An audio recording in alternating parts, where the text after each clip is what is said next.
the South Park show that I was hurting my back.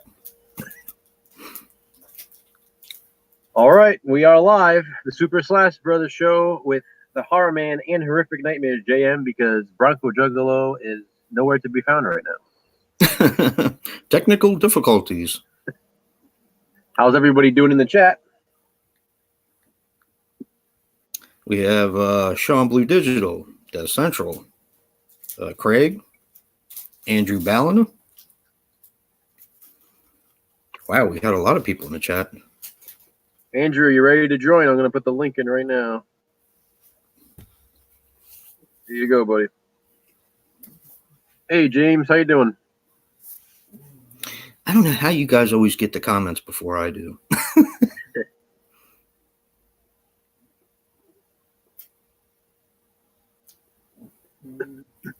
Yeah, I think Brad's having internet troubles at his house right now. Hopefully he'll be along shortly. No excuse. No excuse.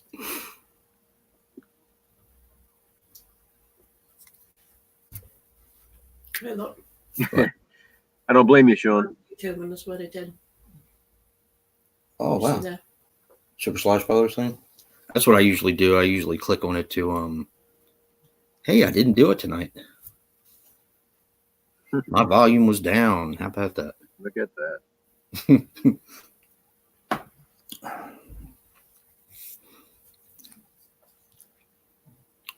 So what's going on, everyone?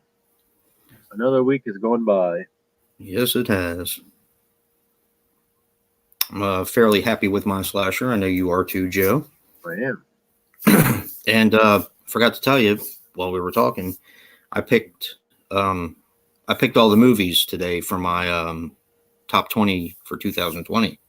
So went down there and picked them, and they're all ready to go. Hey, Andrew. Hey, Andrew. You mean you've chosen your top 20 slashers, Jason? Yeah, I've worked on that for a while. I had a problem with number 20 because it was between two movies. But I finally figured it out with Joe's help, of course, because I literally could not pick. I was having such a hard time with this one. But today I went down and I picked them up out of my basement and brought them up so I can film my top 20. Do you mind telling me the two you were deciding on, and we'll see? But don't reveal which one made the list, because I'll see which one I would have chosen. Okay. The two movies that I was trying to pick through are New Year's Evil. I just have a soft spot for that movie. I don't know why. It's just, for some reason, I just love that movie. And the other one was Night School. I've only seen New Year's Evil out of those two.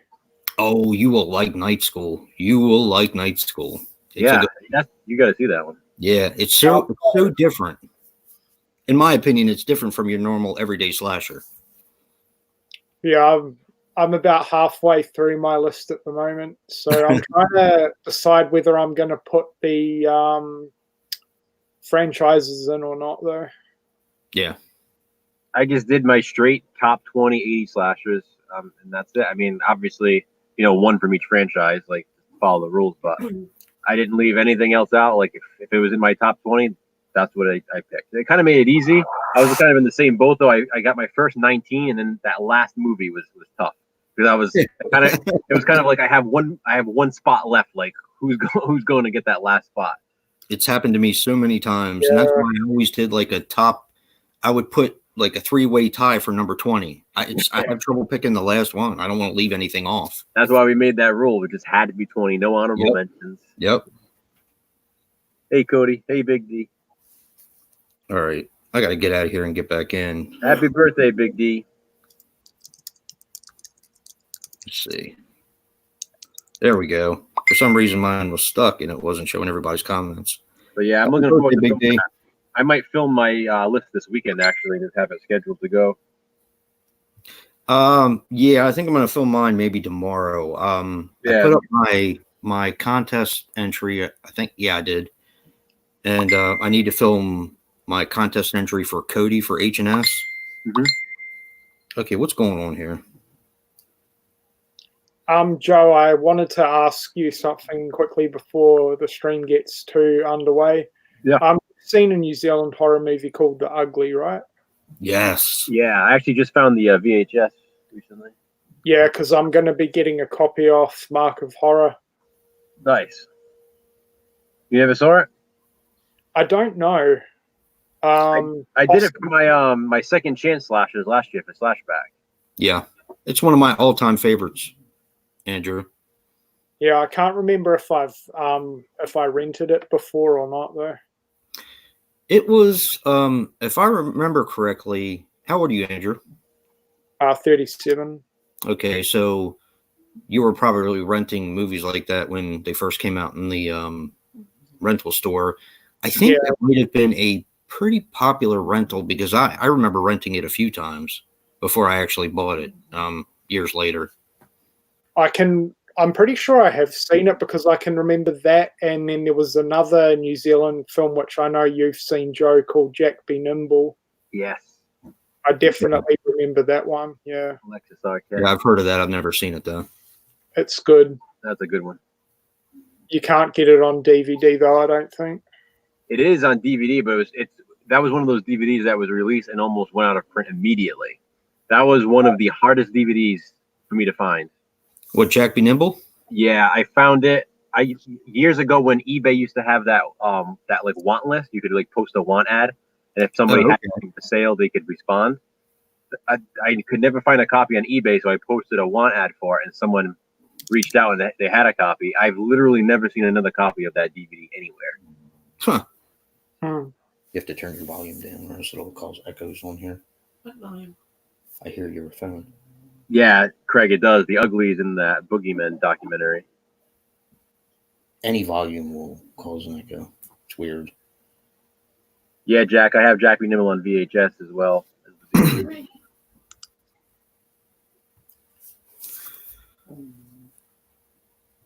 Let's see. Yeah, that's one that I've actually never seen. I've never seen Jack Be Nimble. Alexis Arquette is really good in that. Maybe I Why is have. it not showing that I'm subscribed to the horror? It's a pretty creepy movie, Jason. Yeah, I'll have to check that one out. Maybe for some reason, like there's movies like Milo that have been on my list forever that I want to get, but it's just so hard to find and it costs so much money. Something like Jack Be Nimble, I'll probably find at the thrift store. It's just weird, weird like that. I find some really oddball stuff sometimes, but if you ever find it, grab it. yeah, I will. Yeah, definitely. There's another New Zealand film that I can remember renting out heaps as a kid. My Grandfather's a Vampire. Yep, I got that tape too. Yeah. Huh. I've never seen that one either. Is that a good one? It's also called Grandpire, is like an alternate title for it. Well, I haven't seen it in years, so I'm not sure how well it holds up, but I can remember enjoying it. Yeah, it's fun. It has Al Lewis from the Munsters. He plays the grandfather, but yeah, it's a fun movie. Sean, I actually have I have a burned copy of The Keep that I bought at a what do you call them? One of those conventions. It's not the I don't think we'll ever get the director's cut because of the director and the original soundtrack. They don't want it out, but Michael Mann hates it. Yeah, I know. And apparently it's like it goes from an hour and 40 minutes, I think it is, or hour and 30 minutes to 3 hours. It's supposed to be over 3 hours. I have the tape with the original soundtrack and all that. But yeah, it's like I like it. Michael Mann hates it for whatever reason, which is why it's never really gotten a release here. Yeah. You have the actual director's cut of it? No, I have the VHS, which is I used to own that. Yeah, that was one of the ones that I sold that I could kick myself in the ass for now. Because even the DVD release overseas, it was released with the theatrical cut, but it has different soundtrack. Oh, okay. So that's really the only way to see the original theatrical cut was the VHS tape. Oh, I think mine was dubbed from VHS, and it's I think I'm it's sure, Tangerine Dream, isn't it? Tangerine Dream. Tangerine Dream, yep. Yeah, They're not in the overseas release.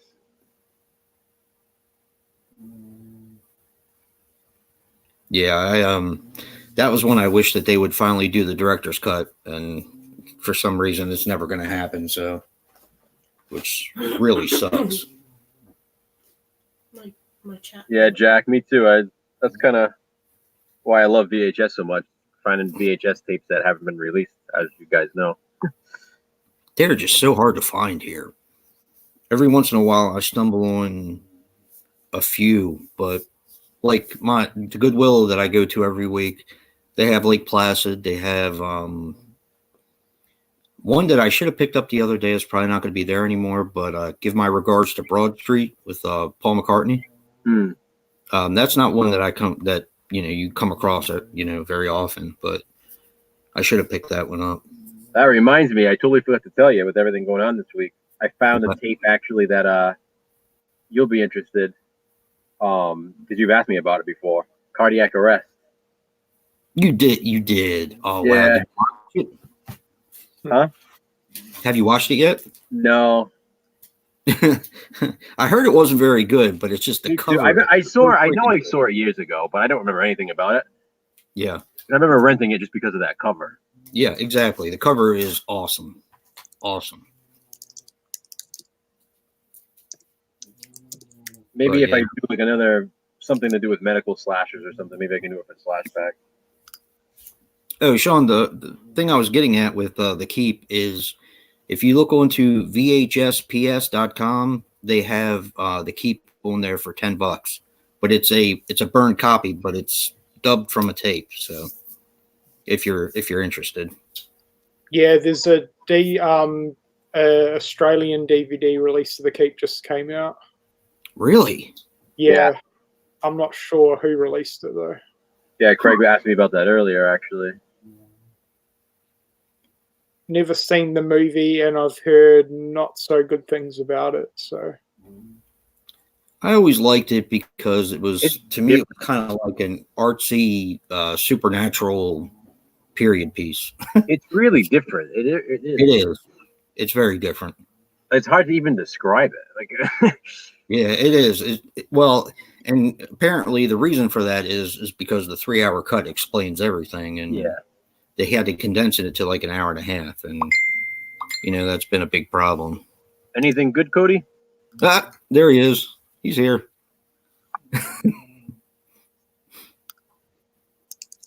About time. You okay, Bob? I'm on mobile hotspot. I'm using my data off my cell phone. There you go. Yeah, but I don't know how much I'm going to have, or how long it's going to last. Yeah, running out of data. No more data. What's that? Yeah, Sean, I can see that.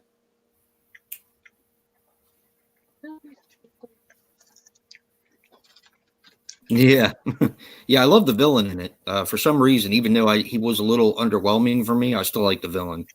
Yeah, he's pretty cool. Or the monster, whatever you want to call it. God. That's another one of those movies I learned about in that Fangoria book, the whatever 101 best horror movies you haven't seen or whatever. Oh, The Keep? Yeah, that was in there too.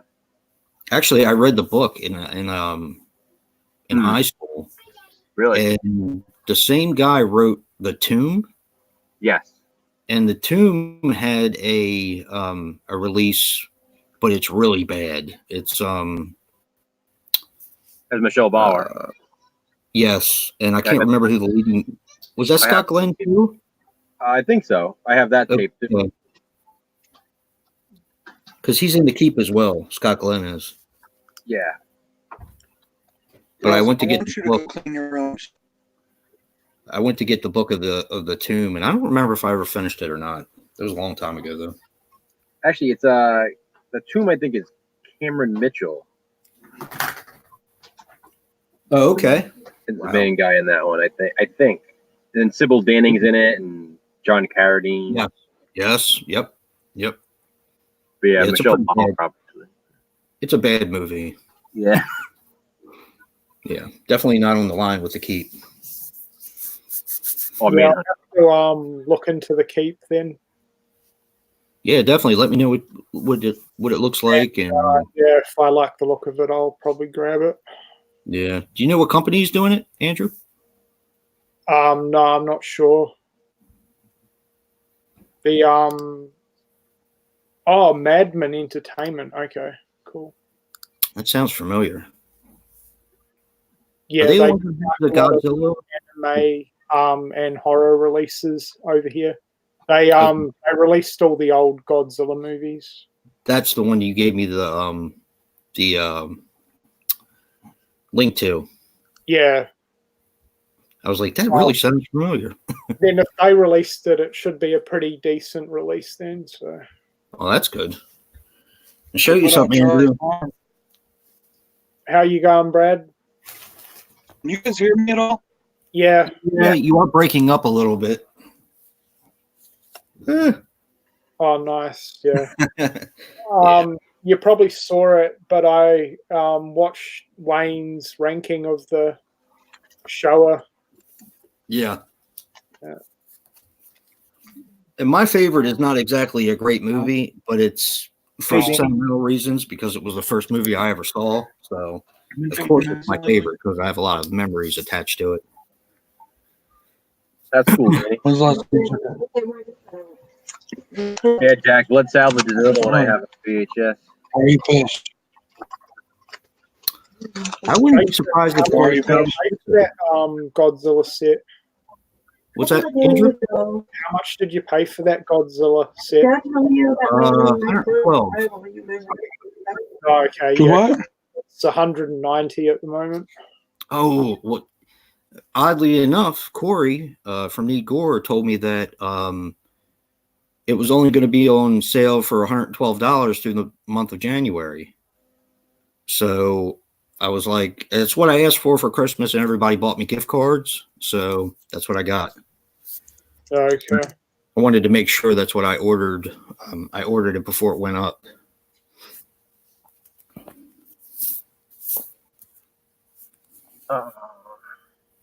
Yeah, Jack. That's another one. Oh, Jack. Did you see this, Jack?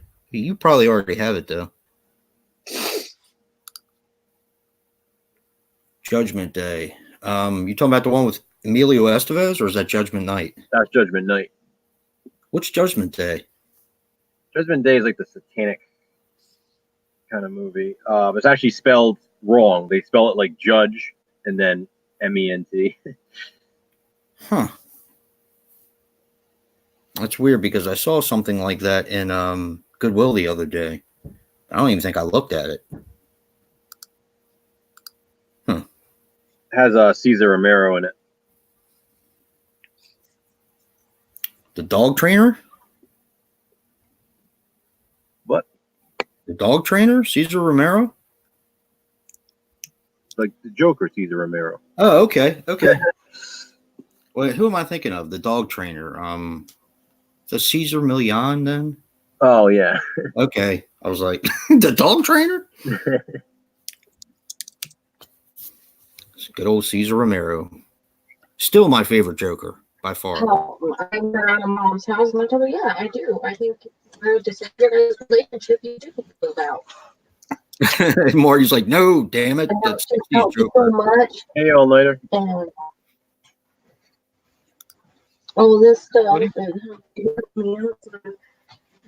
we won't do it anymore because Yeah. it's selfish. I'm like, I help you.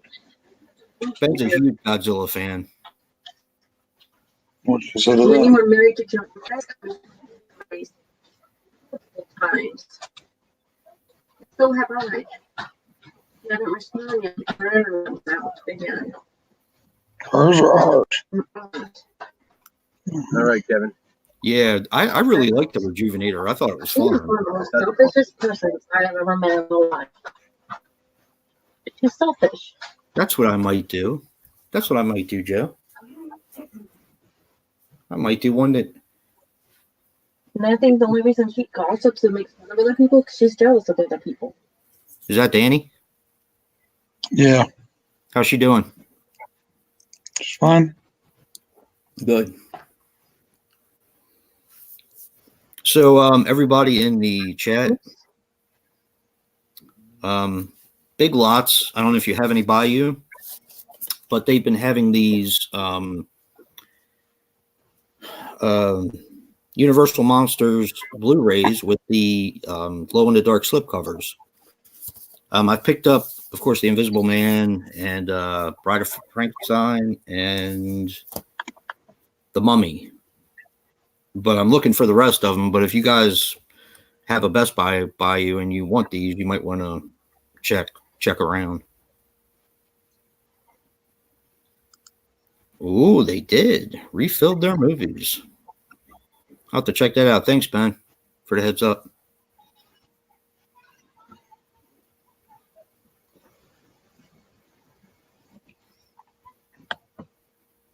Oh, you got The Orphan Killer, too. Oh, shit. I'm sorry, dude. They released those ones over here, Jason, but they didn't come with the slipcovers, though. Yeah, I do have Dracula, the same Blu-ray, the same type of Blu-ray, but it doesn't have the slipcover on it. But I figured maybe some of the other Big Lots have the, some of the ones that I've been looking for, like the Wolfman or Creature from the Black Lagoon. Did they release other Universal titles like The Thing and Child's Play 2? No. Over here. No. Wait a minute. Maybe they did. Now that I'm thinking about it, I don't think they released The Thing, but I knew they had a Child's Play release. I just can't remember what it was. I think it might have been The Bride of Chucky in the glow-in-the-dark slipcover. I'll just grab my copy. Hang on. And I'll show you what I mean.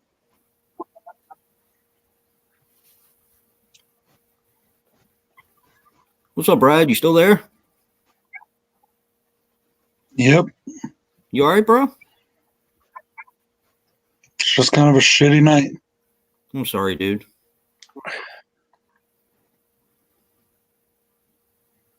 Nice. Oh, it's badass, dude. That is really cool. I like that. There's actual artwork that's glow in the dark. That's really neat. It's not glow in the dark. Oh, it looks like it though. Yeah. It's not though. Yeah. It's nice though. I like that. I do too. I like that too. That's really cool, dude. I know that's your favorite anyway. Yeah.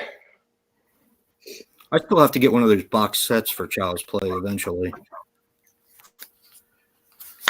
The latest one with the good guy box is meant to be a pretty good set from what I've heard. I only have the first one that they released with when Curse came out. Yeah, I have that one, the limited edition one. Yeah, I think the new one has like a lenticular cover or something. Yeah. Yeah, It's funny though. too. They just repackage them and Yeah. Just create a new box and repackage the stuff. All right. Hey, we got a thumbs down already. Oh, that's all right. Silly night for that. Probably because I'm on here. Nah, we have enough people that shit on us too. There's plenty of shitting for everybody. Just remember, only losers thumbs down videos. Right. That's right.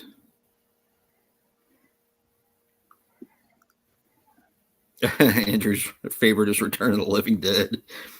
I don't know why I can't get into that movie. I've tried many times and I just cannot. I think everybody has a few or one or two really popular titles that they're just like, meh. You know? But if you're... I don't mind part 2, though. So it's weird. Yeah. Well, once again, part 2 was the first one I actually saw.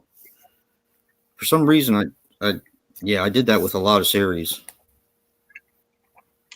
Started with part 2.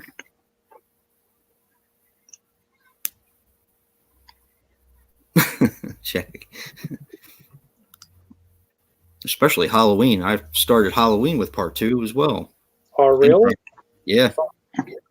Did that ruin anything for you, Joe? No, it didn't. Surprisingly enough, we used to have those. And Brad had a really cool pickup. He picked up a bunch of CED video discs. That was actually how I saw my first Halloween movie, because I rented the big video disc and it was blue. They were usually white, but this one was blue and it had the big skull in the cover. Let's see. It had this artwork. This artwork right here. Oh, yeah. And the big pictures on the back, and I remember just staring at it, and then we had to take it back, and but yeah. You might like this cover, Jason. It's the Australian VHS. Oh, that is cool. Huh. I like the font. Yeah. The cover I really like for Halloween. What's up, dude? It was one of those nights. I'm just I hurt my listening. back laughing at South Park. Sorry. I literally hurt my back. I was watching the one about the NASCAR, and I was like, it's so funny. I hurt my back laughing. You all right, Bob?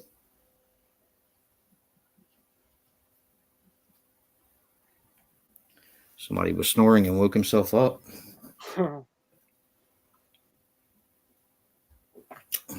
You have to see him later, Andrew. He got a haircut. He looks like a handsome boy now. He's not all fuzzy. Oh, Jason, finally in 2 weeks, I'll get to see The Furies because it's getting released over here next month. Oh, okay. I think you'll like it. I was really surprised. I didn't expect to like it as much as I did. I mean, it's not anything sets the world on fire, but it's really entertaining. Sorry, Craig, that sucks. Oh, that sucks, dude.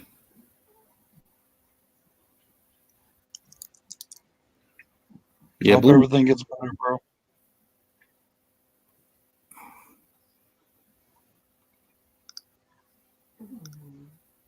I thought Code Red had the rights to that. Joe, did you ever hear that? What? Blue Monkey? Monkey? I thought so at one point, but that was a while ago. I don't know what happened. Yeah, it was a while back.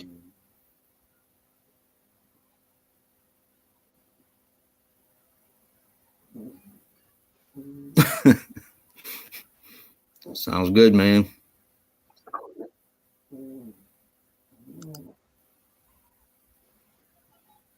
Great White Death. I've heard of that. Somebody has a print of that on DVD or something. Saw it on. Jeez whiz, dude. You okay? You keep snoring, waking yourself up. Wow, a Clockwork Orange. Huh?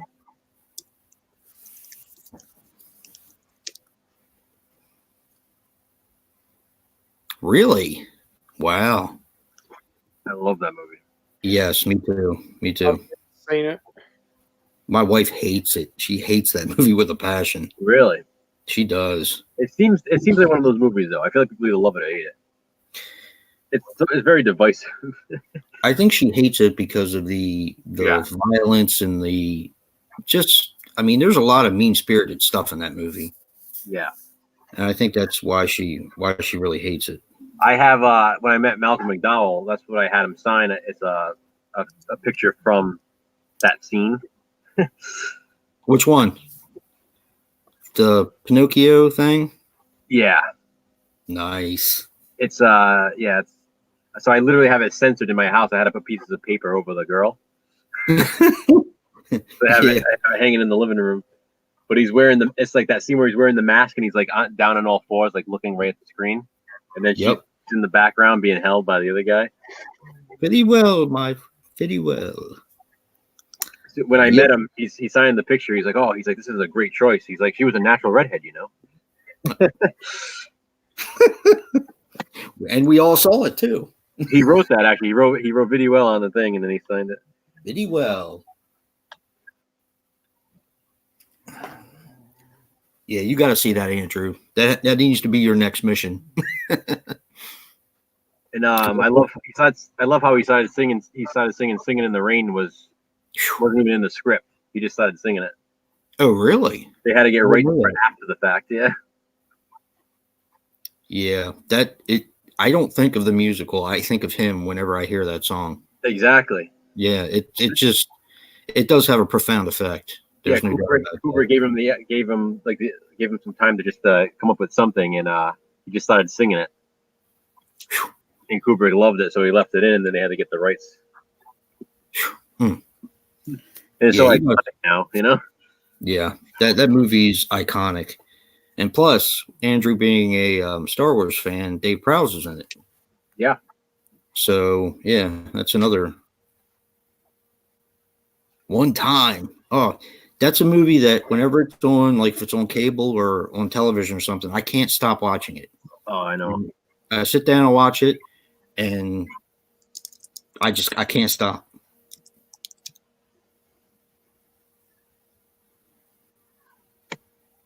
Yeah, I bought a collection of that. I think it was Clockwork Orange, 2001.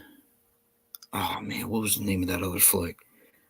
The Shining was on there, and Barry Lyndon.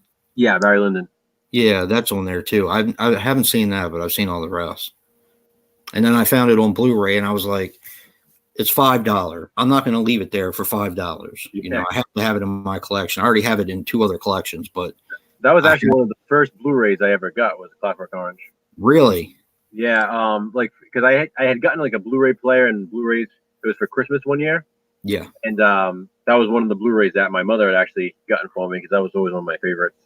yeah, Yeah, I've got the box set with 2001, Doctor Strangelove, A Clockwork Orange, The Shining, Lolita, Barry Lyndon, Full Metal Jacket, and Eyes Wide Shut.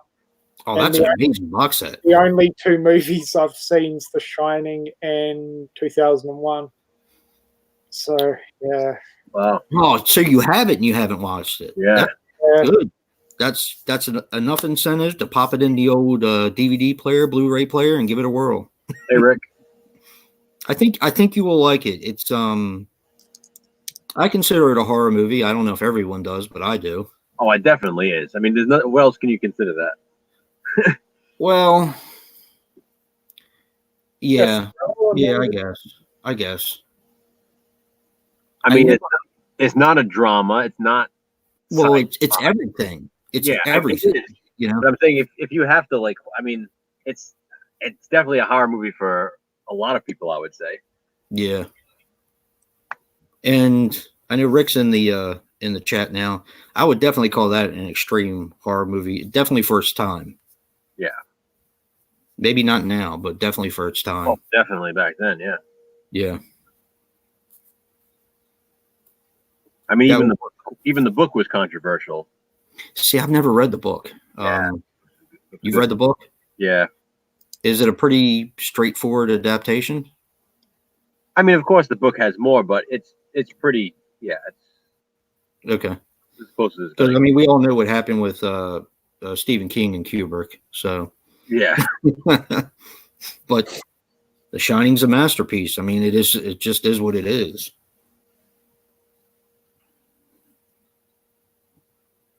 Hey, Cody. Hey, Cody.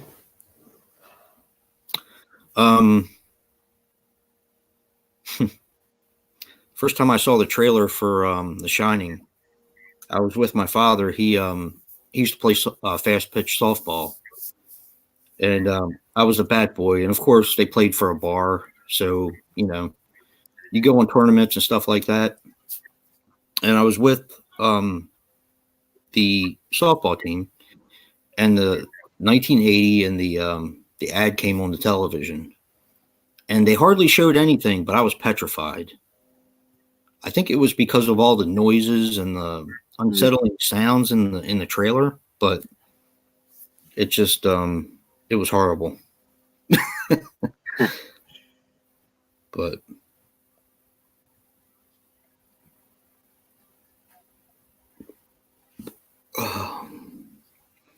and there's Cody. I still need to do your contest, Cody. When do you know? Do you remember when your due date is? Because I was thinking about recording to tomorrow.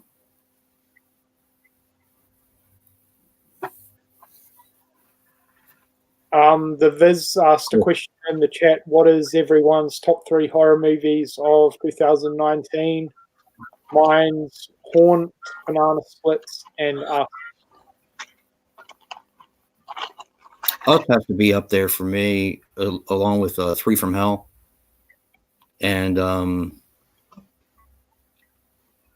I really liked Haunt. I really did. I can tell you, my sons. I asked my son about a week or two ago because he actually saw a lot more 2019 horror movies than I did because he goes to the theater more. And his top 3 were Us, Child's Play, and Ready or Not. See, I haven't seen that yet. Yeah, 3 favorites. He said he also liked Crawl, but his top 3 were those. Yeah, that's another thing too. Oh, I forgot about Crawl. Midsommar. I mean, if you consider it a horror film, Brad's gonna disown 3 from me. Hell. He's tired of hearing about Midsommar. 3 from Hell is my favorite. Yeah, that's definitely up there. 3 from Hell, Clownado, and Banana Split. That sounds good. It's a good choice. You ready to watch first person? You ready to watch first person shooter again? Yeah, I really enjoyed it. You want to watch it with me? Like maybe this weekend or something, or sometime My next internet week. comes back, maybe. Okay. Yeah. Yeah, Crawl was really good, Sean. I really enjoyed that. I wish I would have gotten the Blu-ray of that. I picked up the DVD on Black Friday, and now the Blu-ray is like $10, I think.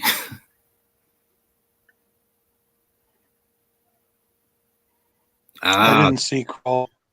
The Furies. Rick is tigers are not afraid about those street kids, is it? Hang on, let me look it up. The Viz. I actually haven't seen that, but I've heard about it, and I heard it was good. Another one that I heard was really good, but I I've haven't almost seen watched it it a couple times on Netflix. Shit, what was that? The movie about the Norwegian band, I think, the black metal band. Damn it. Has one of McCulkin, his brother in it. I can't remember the name of the film, but a lot of people I like can't that. hear you, dude. It's breaking up. What's that, Brad? I can't hear you. It's breaking up. I'm sorry, dude. Lords of Chaos, that's it. Thank you. Thank you, Yeah, Sean. I can't hear you. Yeah. I just loved how realistic the Crocs looked in Crawl. Yeah. Because there's a show over here in Australia called Croc Hunters, and they go and like rescue crocs from like lakes and stuff on people's properties and that. And like just comparing the look of the real crocs compared to the ones in Crawl, they're probably the most realistic film crocs I've seen, honestly. Are they associated with the Irwins or? Croc Hunters, no, Yeah. they're not. Mayhem was great. Very good movie. I think I sent that to you, Joe, didn't I? Or have I not sent it yet? Mhm. Mayhem is really good. You're really going to like that. Boar's really good, Sean. For $10, I'd grab that. Yeah, I got to get that. I just didn't like some of the CGI in it. Mm.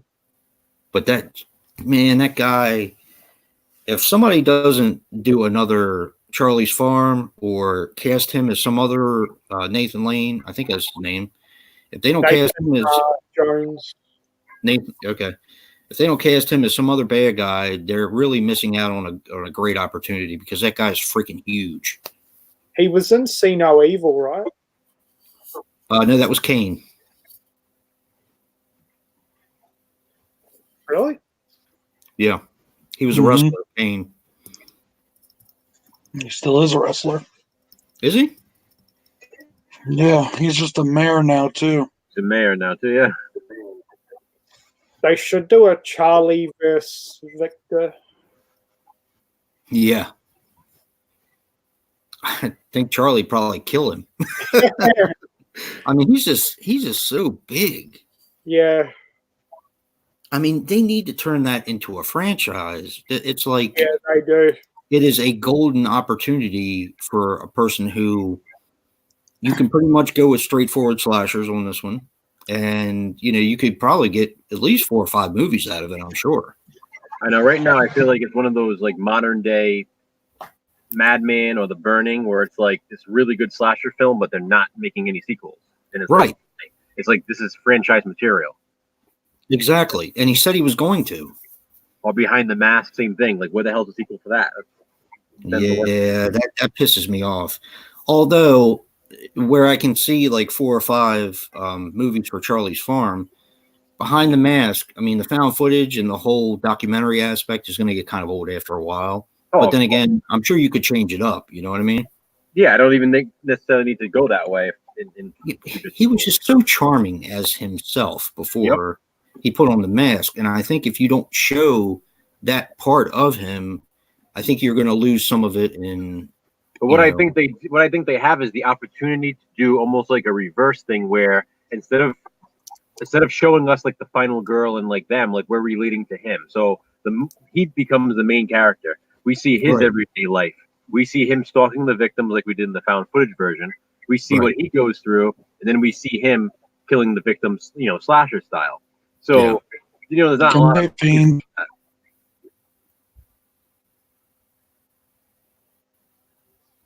Go ahead.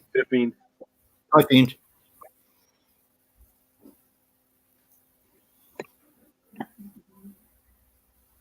Who is Robert Picton?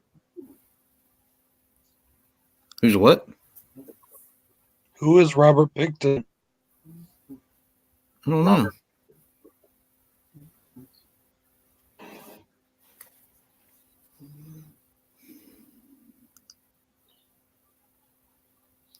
Yeah, who is Robert Picton?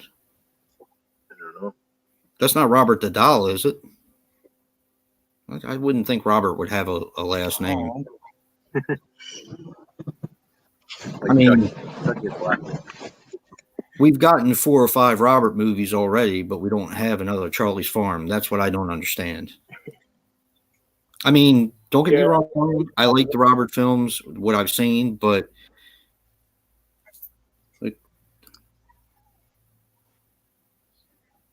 nice. Wait, they have serial killers in Canada? That's not nice. There's Brad that we all know and love. Yeah, Chris Sun, who did Charlie's Farm and Boar, is working on a TV show called The Dark Side Down Under. It's like a 6-episode, hour-long show about supernatural stuff, so that might be interesting. Okay. Well, tell them to scrap that shit. I want another Charlie's Farm. Yeah. That's the thing that's lacking with modern slashers is none of them, well, apart from Hatchet, none of them are getting sequels or franchises. Right. Unless unless you have Robert. So Robert gets 5 movies, but we don't get another Charlie's Farm. So, like, it just kind of doesn't make sense. But the guy is also doing it on his own. Yeah. The director, I'm not sure if he's Rich, not Son, but the guy who does the Robert movies. He's done all of them so far. So They're probably pretty cheap movies to make. yeah. Yeah, we need another Charlie's Farm and another Wolf Creek. Yeah, definitely. I'm surprised they made a TV show out of it, to be honest with you. But I saw the first season and I liked it. I just haven't seen the second one yet. The second season's more like the movies. Yeah. Well, okay, the first season has a lot of filler, but it's also a lot of character development too. Because Greg, do you like anything that comes out of Australia?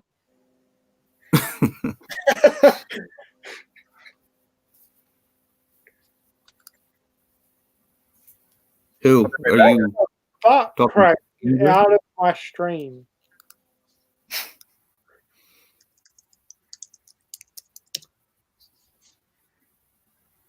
How can you not like Wolf Creek, dude? Who doesn't like Wolf Creek? Craig?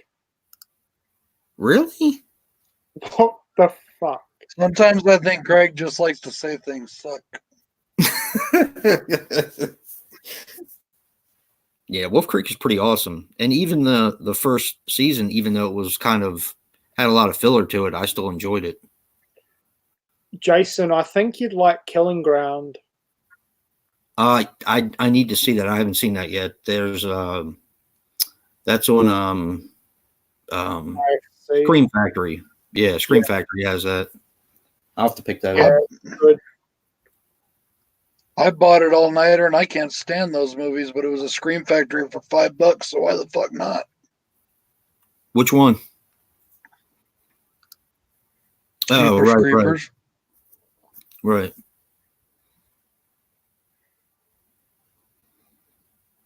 You bought 4 of them? Wow. And mine doesn't have one of them. It doesn't even have one. Mine only had one. These bastards. Freaking Walmart.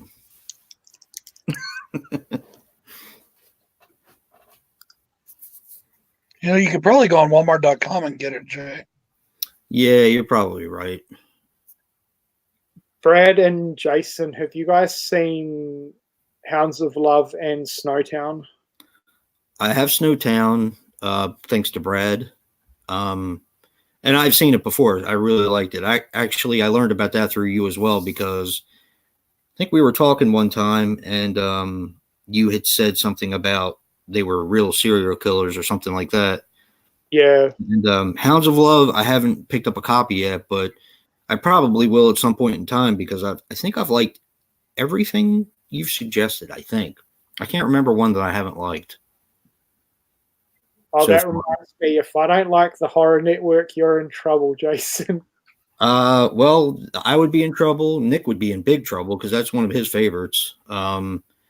It's different, and part of mine is due to they had some stuff from my past. Well, from when I was a little kid. I'm not sure who did it, but there was this kid show that was popular here. And they had a toy from it. And I thought that was the neatest thing that I saw that in a horror movie. It's called the Miss Sally Show, I think. Well, I knew a lot of you guys, since I'm older than dirt, or too young to remember that show, but she had a mascot called Doobie. And I know it sounds bad because that's what they call a joint, but it was a big bee that would run around the show, and they had a toy of that in the Horror Network. Thought it was pretty cool. Babe, can you come here, please? Yeah. DJ Boy mentioned the Loved Ones. That's Yes. another good one. I love the loved ones. Me too. I actually have the unrated version now. I only had the rated version before. Oh yeah, I got them both. Yeah, I have them both now too.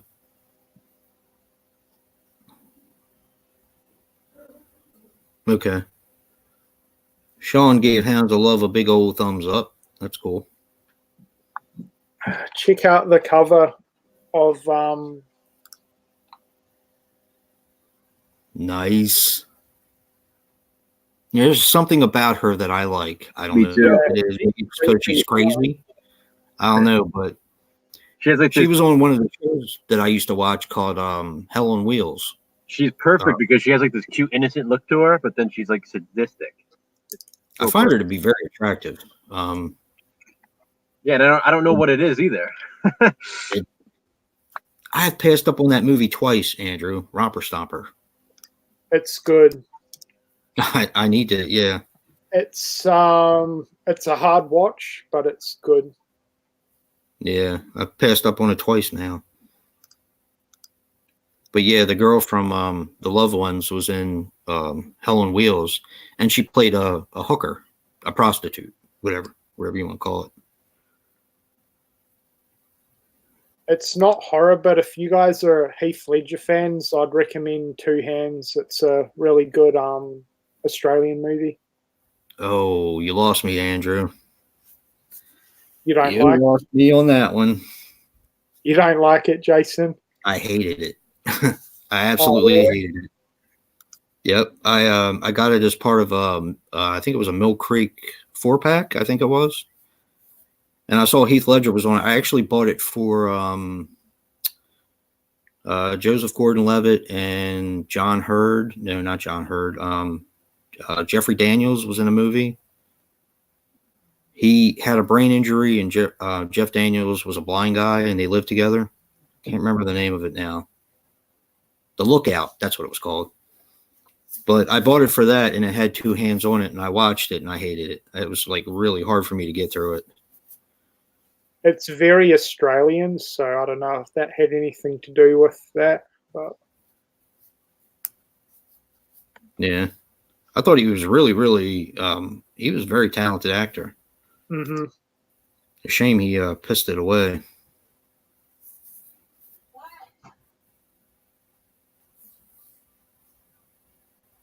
Where is Lock, Stock, and Two Smoking Barrels from? Is that England? Is that what you were answering, Brad? Yeah, that's British, isn't it? Yeah, that's what I thought. I haven't seen that in a while. Oh yeah, The Sum of Us is another good one too. Yeah. It may have been you that mentioned Romper Stomper before, and like I said, I almost got it a couple times, but I just Chopper Chicks in Zombie Town. No, I haven't seen that one. I'm not a big zombie fan, actually. And I went through my stuff today, and I still can't find my Cockneys versus Zombies DVD, and I'm starting to get pissed off. Yeah, you need to see that. I had so much fun doing that zombie list, and initially I thought I'm going to struggle finding 20 titles, but no, I ended up having to cut a few from the list. And looking at it, God, there's some good zombie movies. There is, yeah. And some of the ones that you put on there are some of the ones that should have been on my list, but I already, settled mine before I watched your list. And I was like, Wormwood. I was like, oh shit, I should have put that on my list because I love that movie. See, that's kind of the good thing about me uploading the list before anyone else. Yeah.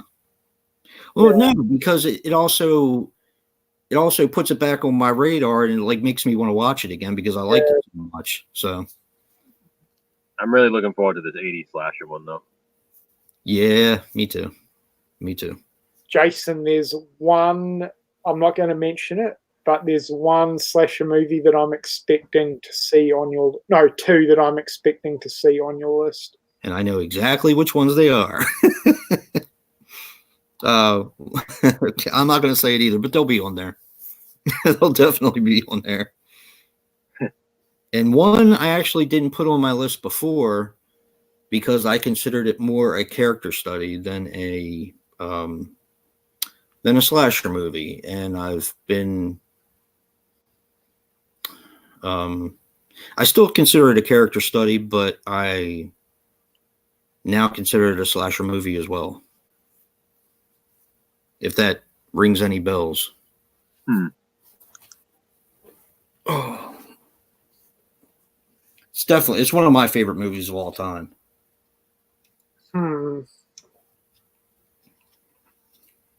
Manhunter? No. I like Manhunter though. That's a good one. I don't know if I really consider that a slasher though.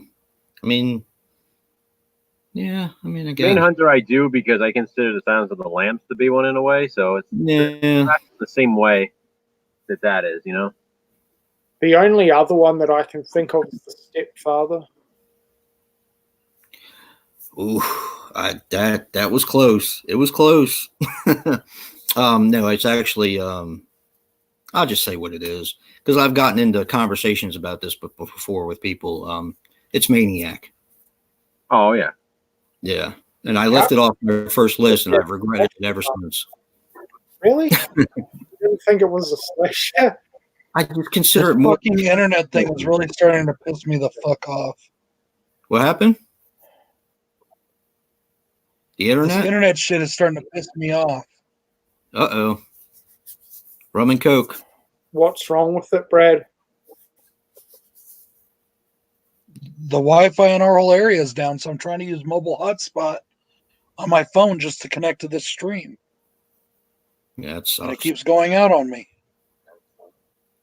And I got a fucking headache out the size of my ass. I got all kinds of fucking shit going on, and I'm just fucking tired. On a worse note, Joe, how is your cat doing? We picked her up tonight, so she's home. She's doing great right now.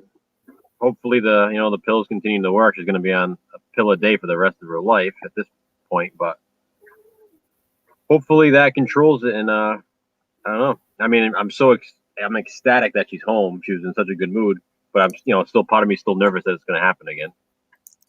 Yeah. What I heard through the crackling was it's in a good mood and it's better. Yeah, she's home. She's happy to be home. So hopefully it stays that way. That's nice. Is this a bad time to tell you I hate cats? Yes, You know, like I said, I was never a cat person before, and then when me and Erin started dating, she had a cat that she brought over with her, and then we adopted another cat, and then another cat, which was Delilah. And it's funny how, I mean, don't get me wrong, I love my cats, but especially after the last 2 days, it makes me realize how attached I really am to them, because I was a wreck the last few days. It's really hard. Thanks, Sean. They become such a big part of your family. Yeah, and it's just I would have never imagined being this much of a wreck over something like this, but it really affected me. Yeah, it does, definitely. I mean, I'm so happy she came home tonight, because I was literally considering I was gonna be like, I don't even know if I could do the stream this week, and I was just not myself. I just did not have any energy for anything else. Like, yeah, I feel you, dude. I definitely feel you. I told my wife what you said, and she said, "You've said that before." What's that? About not getting animals because you become so attached to them. Yeah. That's exactly what I said before Frankie. And of course, Frankie being Frankie, when we went over to the people's house to pick him up, to meet him and pick him up, of course he knew right to go over to me and start, cuddling me and being all nice and everything. I was like, you son of a bitch. Yep. So he was like, I gotcha. And that's what was funny with the cats. It's like, Erin was always been the cat lover, and don't get me wrong, they love her too, but the cats have such a different affection to me. Like, they're all over me all the time. They follow me around. They'll sleep on my lap. They want to cuddle up with me. Now she's like, what did I do to you guys? But it's like, they just, for some reason, it's like they always say cats choose their owners, and like that's kind of what they've done with me. So it's just I have such an attachment to it. Man. Oh, Yeah, it's yeah. I'm not a cat person because I'm allergic, but any animal, I don't know. I just love animals. It's just me. Even my buddy that I play music with once a week, he had, well, I didn't want to tell you this before, but he had 4 cats, and over the holiday season, he had to put 2 of them down. Of course, they were old, but it was like, oh, Merlin's not there anymore, and Ringo's not there anymore. I feel really bad. But they like me for some reason. They always come up and say hi to me, and yeah, like I said, just I have 3 cats, and just with Delilah gone the last 2 nights, the house felt empty without her. Yeah. So even having the other 2 around, it just is my wife, my son, the other 2 cats, and the house still felt empty. Like there was just something missing. yeah, it just doesn't feel right. Right now, it feels so complete. Like a few minutes ago, when I said be right back, I just wanted to go upstairs and check on her, just because like I feel, I feel like I have to keep checking on her and do what you gotta do, dude. Yeah, and the other cats would have been missing the other one too. And they were. Yep. I mean, you should have seen how sad they were. It's it's like the first night when it happened. I mean, the saddest thing to me was because my cat had a seizure, and she's young, and it came out of nowhere. She doesn't have a history of them. And while she was having the seizure, one of my other cats came over and was just like licking the top of her head, and it was just sitting there next to her, like trying to comfort her while it was happening. Yeah. And it was like literally heartbreaking because she saw something was wrong, and she was just trying to comfort her. And we obviously we rushed her to the vet and all that. And when we came back home without her, she stayed at the animal hospital for 2 nights. The other cats were just all over us. Like you could just tell they were missing her, and it was just it was sad. I'm so happy. Like wanted to ask you what was wrong, but didn't know how to ask you because exactly. They can't talk. And they knew that we were sad, so it was almost like they were trying to comfort us in the process. Yep. So like Jason, like you and I were saying, people who say that animals don't know, I mean, they definitely do. They know. That was a perfect example of it because I mean, they grew up together, and the cat that was licking the other one, they wrestle around and they argue, but then they argue, they fight or whatever, they wrestle around and they have fun and stuff. But at the end of the day, like here she was, like licking her and just trying to comfort her when she saw that she was in distress. Oh yeah, they all have souls, and I grew up with dogs. I've only had dogs all my life. My mom has a cat. She likes me. She doesn't like my mom, but she likes me for some reason. And my next door neighbor, where we used to babysit her dog, she had birds, and I never liked birds. Until I started going over to her house and realizing that birds are really kind of cool. They have their own personality. They do neat things. I know you have a bird, Andrew, and I was like, I get it. I mean, I get it. It took me a while, but I got it. So, like a lot of people would probably think they're pretty simple pets, but like our bird does a lot. Like it flies around. We can hold, like it comes on to us. And yeah, I used to have a bird. I used to be able to hold it. It used to come onto my finger and stuff. Yeah. And it plays around, and I used to have a bird. It literally used to like lay down on its back so I could pet its stomach. Oh, that's cute. So I mean, that's the thing. And like I said, I absolutely love animals, but I was never a pet person simply because I can't handle stuff like that. Like it really bothers me. I feel like I don't want to see anybody die and anybody get sick, but I feel like with people, at least they can say what's wrong with them. They're able to communicate these different things. And I feel like animals are so helpless, and you feel hopeless because you just want to be able to help them, and you don't always know what to do, and you don't know how much you can really do. Yep. So, especially in this situation, I have to watch the poor thing have a seizure. She doesn't know what's going on. We don't know what's going on, how serious this is going to be, and it's like we didn't really know what to do. They said we didn't think we were going to make it to the vet. We put her in a crate and rushed there. And I mean, it happened at like midnight too. So it was just a really scary thing. And this was the reason why I never wanted pets, because I can't even imagine what it's going to be like when they do pass. I'm going to be a wreck over it. It's horrible. You say the same shit that I say all the time. It's very odd. It's scary. I mean, it's such a it's like I know it's a part of life, but man, it's they really are family. Yeah. Yeah. My wife said all the time. I said, I don't know what I'm going to do when something happens to him. I don't know what I'm going to do. My mom lost her dog a couple of years ago, maybe 2 years ago now, and my son grew up with that dog because my mom got the dog around the same time my son was born. Okay. And he took that really hard. My mom did because my mom was at work when the dog died suddenly.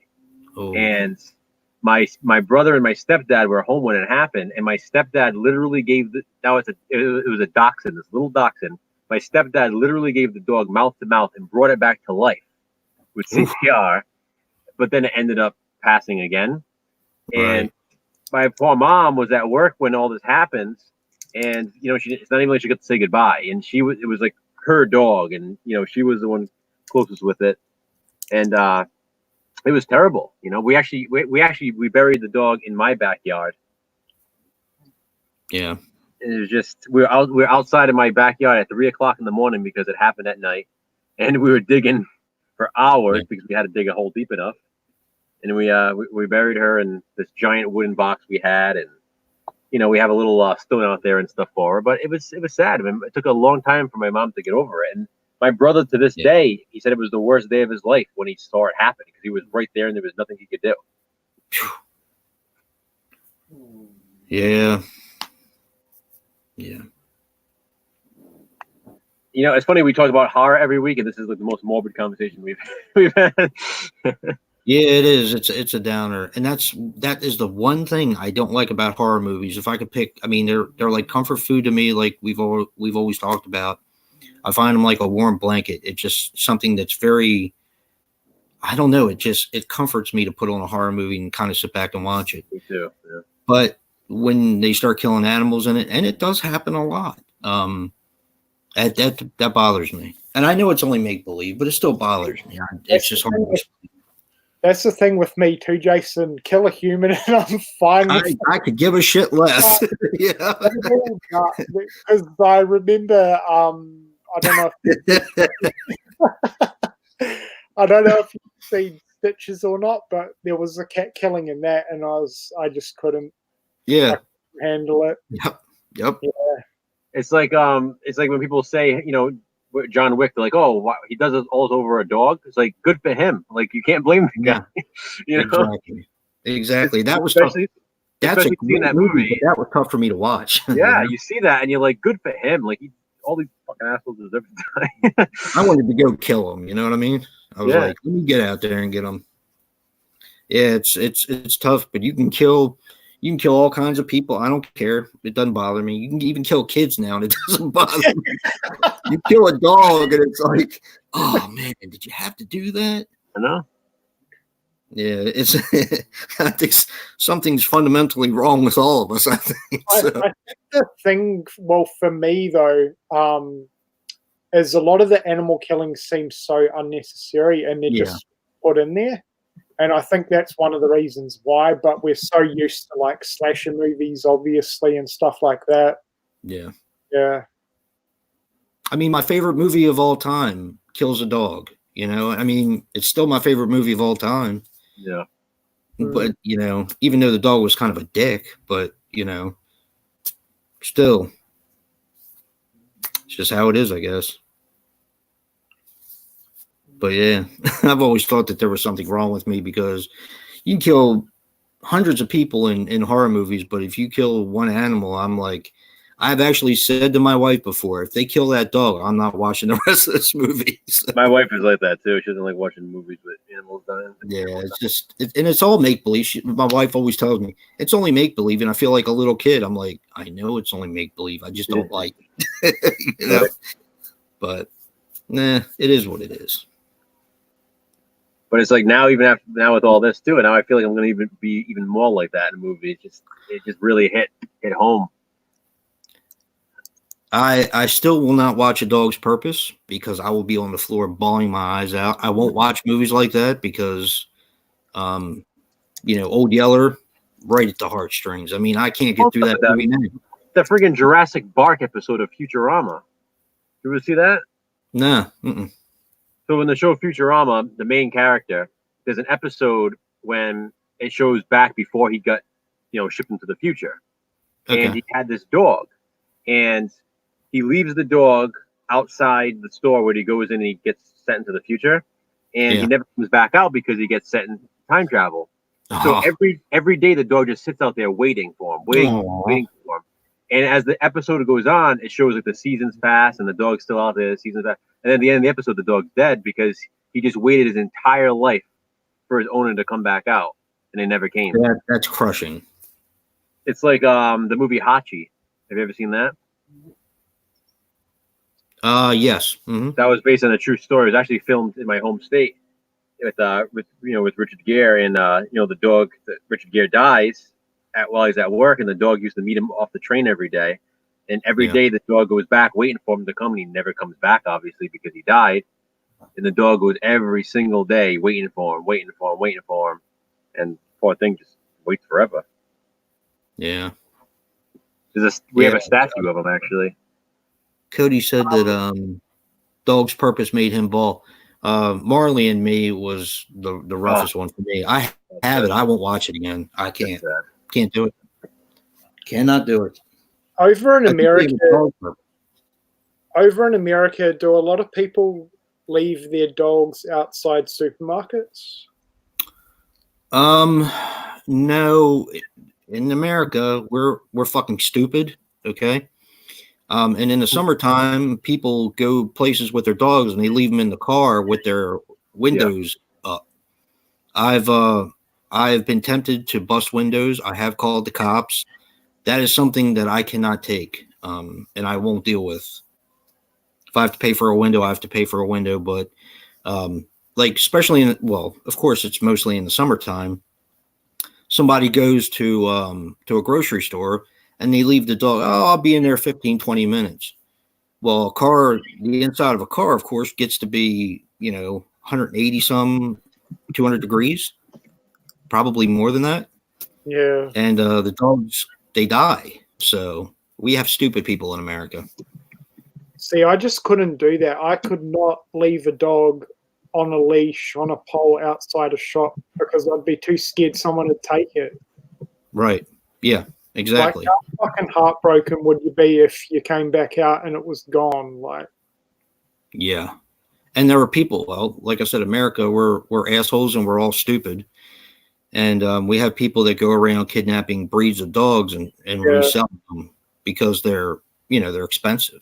But yeah, I'm very overprotective of Frankie, of course. It wasn't until a couple years ago, I actually don't take him out on a leash anymore because he's not going anywhere. So, that's not even possible because I don't even know if he can really run that far anymore. But yeah, I've always been really overprotective of him. So, yeah, people are dumb. it's like, I'm sure it happens in America, but a lot of people leave kids in cars over here. And because it's so hot, there was the most recent one was a woman who left her baby in the car while she went and played the pokies. Oh, Lord. Yeah. Like the kid was in the car and it was like 40 or 50 degrees in the car and the kid was in there for like 4 hours. Jeez whiz. Yeah. Yeah, some of them do that over here. One lady went to work, left her kid in the car, and forgot about the kid that was out there. I don't know if she was on drugs or something, but it happened over here. I think it was last year. Yeah, people are just dumb. Sorry. It's just, that's how it is, I guess. Hey, Chris. Oh, yeah. Jackson, how are the fires? Yeah, the fires are down south from me. So for you guys that don't know, I live up near Queensland and Sydney is 9 hours away from me and the fires are probably another 2-3 hours south of Sydney. Wow. but we have been, well, we not recently, but we did have a lot of smoke haze. Chris, Brett has an internet outage in his area, so it's been sort of in and out. But luckily, we've had, like, it's gone from one extreme to another. Like, we had fires, and obviously we're in the middle of summer, and then last week we had torrential rain and it flooded up in Queensland, and the theme parks had to be closed down because they were flooded. So Wow. it's gone from one extreme to the other, and then Canberra, the capital, had massive hailstones. Jesus whiz. You Uh, can't catch a break, can you? climate change, I'll tell you. You guys have a lot of climate change issues in America, Jason? Or Yeah, I mean, we have our 4 seasons, of course, but I mean, we have some odd stuff going, and I mean, it's not getting better. Of course, we have hurricane season, and yeah, being on the coast, we're pretty much far enough away from the coast for it not to matter as much. We usually get the pouring down rain. We don't, and some of the winds. We don't really get the hurricane where you have to board up your house, and like in Crawl. yeah, That's kind of what it's like down on the coast. It was, I mean, accurate portrayal. Yeah, I mean, somewhat. But basically, what a lot of people do is they board up their windows to keep the branches and all from going through the windows and everything. And a lot of the houses on the coast are up on stilts in case they get the flooding. yeah, So, okay. yeah. Yeah. I like it all, and I thought it was pretty accurate. Tornadoes, luckily. So Yeah.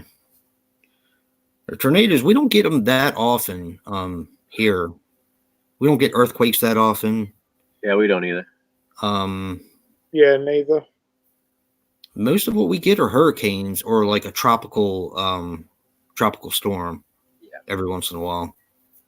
So when you're having like hurricanes and stuff, do you go down into that little basement that has the 2 wooden doors outside? I'm sorry, but A lot of people do have to do that. That's mostly for tornadoes and stuff, but a lot of people have underground basements and all that they go into when there's a hurricane or a tornado or something like that.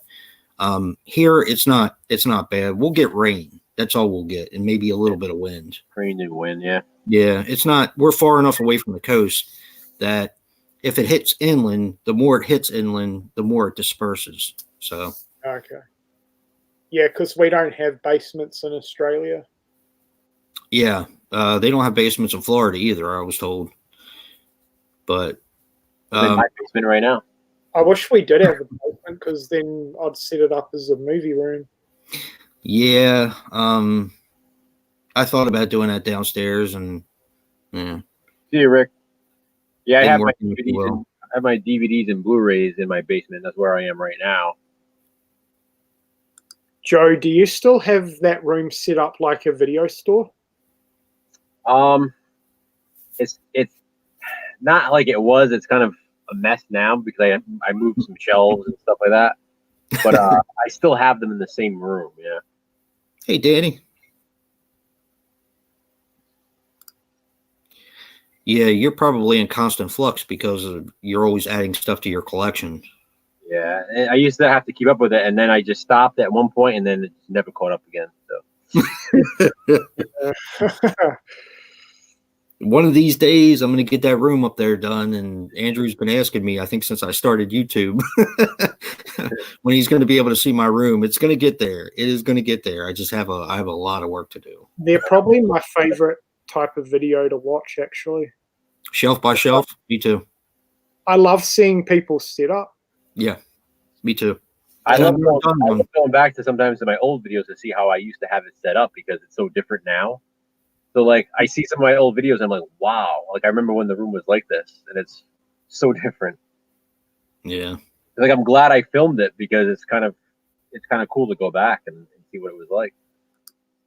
Yeah. Watch Mood 616, his shelf by shelf. I would do it all the time. That's where I got a lot of ideas for a lot of movies that I had never heard of. All right, Jack. See you later. By See you, Jack. It was probably before your time, Jason, but there was a really cool horror YouTuber called Got Horror, and his collection was amazing. Really? Yeah, Is the channel still up, or did he take it down? he's taken it down. Oh, that sucks. Hey, Dino. Hey, Dino. Yeah, there are my favorite videos to watch, and I've never done one. So, I mean, I like update videos too, but the shelf by shelf is always fun because you take a shelf and you talk a little bit about the movies, and I would watch what's Mood's buddy JP. JP, yeah. I'd watch some of his shelf by shelves, and you get to see what they haven't seen yet and what they have seen yet, and because we all buy stuff that we haven't seen. I have a lot. So, but yeah, it's neat to see what's in people's collections and things that they pick up. I'd probably say maybe 30% of the movies I own I haven't watched yet. You want to trade? Maybe more. I don't know. It's definitely under half. I know that. But yeah. I'd say I'm on about half. I'm not even close. I'm not even close. But also I'm kind of anal about the way when I buy movies, if it's something that I've already seen, like this, I've already seen this, but I haven't watched it since I got it on Blu-ray. So therefore it can't go in my collection until I've seen it and make sure that that it's okay. You know what I mean? It's weird. I'm weird like that. I won't put something in my collection unless I've actually watched it and make sure that I can keep watching it in the future. But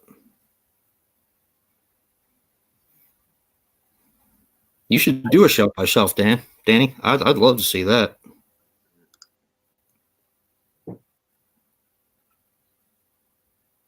Yeah, you just do them in episodes, Danny. So you just do one shelf at a time, or yeah.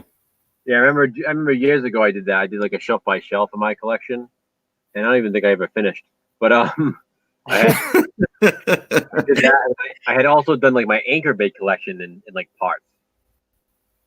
That's awesome.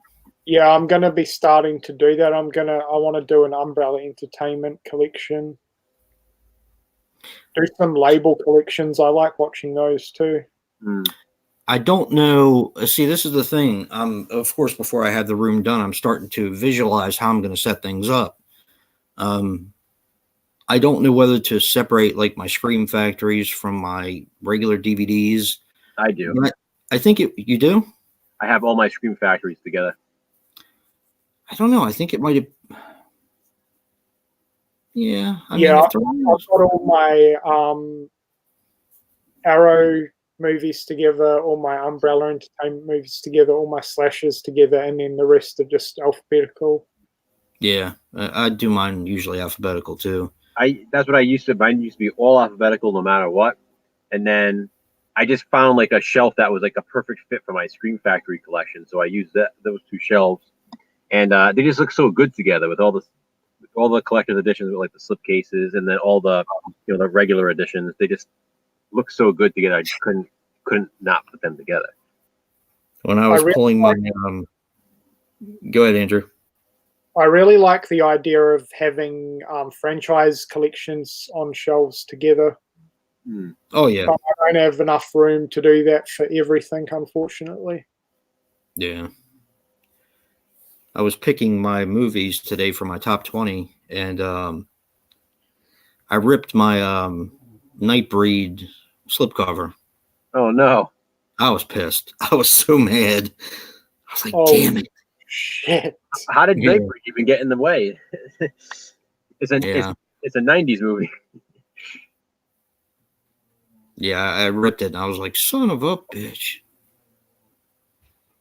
I was pretty pissed. I'm sure. Hey, John. Brad is having outages in his internet in his area. He kind of comes back on for a little while, and then he goes off and goes on and goes off. Oh yeah, yeah. Jason, do you watch Terror for Tom? Yes, I've watched him before. Yeah, he has an incredible collection's fucking insane. and he gets like actual props from movies and stuff and frames. Yeah, yeah. I haven't watched him in a long so time, too. but Because he always shows like 100 movies in an update. yeah, he's got to have the largest horror collection on here. I don't know. I would say if it were me, I would say Dave Parker might have the biggest.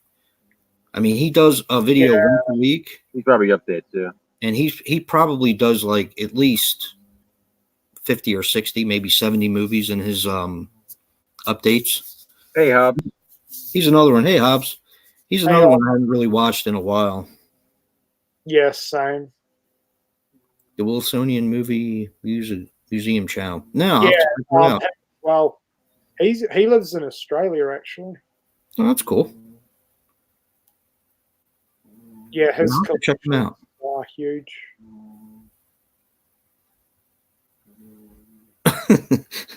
Cody. Yeah, Chris. Moods is a good friend of mine. You know, we go way back. I remember when Moods was starting out on YouTube, and you know, we always had a good relationship back then. We used to do trades a lot and stuff, and he was always one of my good friends. I do still watch Moods. Yeah, I can't. There's some people that are kind of naturals at doing this. He's one of them. Yeah. He's got that personality that just kind of comes across when it's just like, you know, he seemed like he'd be a fun person to hang out with. Yeah, he's definitely he's a good dude. He's always been supportive of me. I mean, to this day, he still does. Like even on like his Facebook, they have their 22 shot of moods Facebook group, and you know, like he'll literally like post links to my videos and stuff, supporting, and he's just a cool dude. That's cool. Yeah, I'm part of that too, but you know me, I don't get on Facebook very often. Yeah, I just don't do it.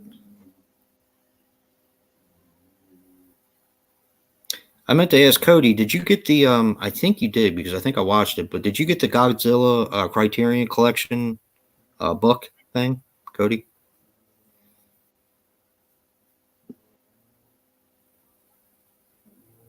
Hey, Ron. How you doing? Yeah, Moods has an awesome collection.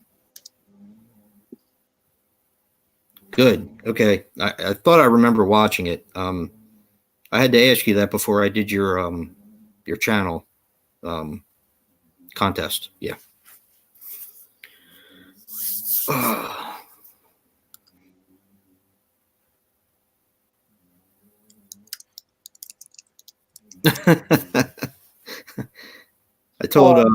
was telling Sean that I watched Wax Mask this week, and I don't know who's seen it and who hasn't.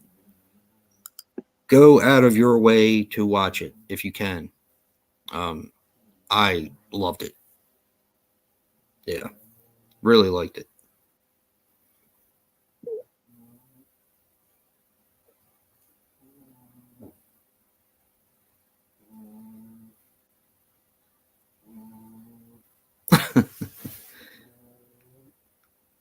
Yeah.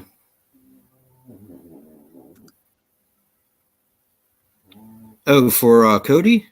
I'm not going to tell him. Oh, no, they're doing... Ooh. Oh, nice. Cool. I love Gamera. Is Cody, is that an American exclusive or is the UK doing it too? Yeah.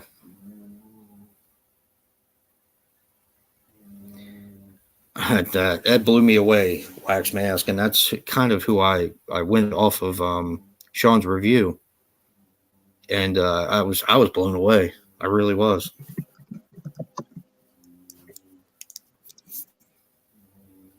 Is that from 1997, Jason?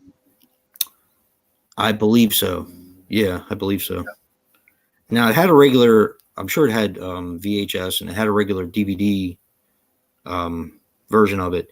It also was put out, and I don't know if a lot of people don't know this because I don't see it come up very often, but it was also put out by Real Gore before Severin got a hold of it.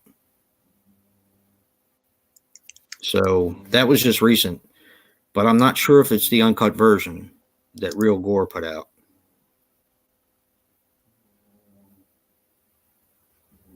Real Gore also put out The Orphan Killer and Masks and something about Wolfenstein or something. Thanks, Hobbs.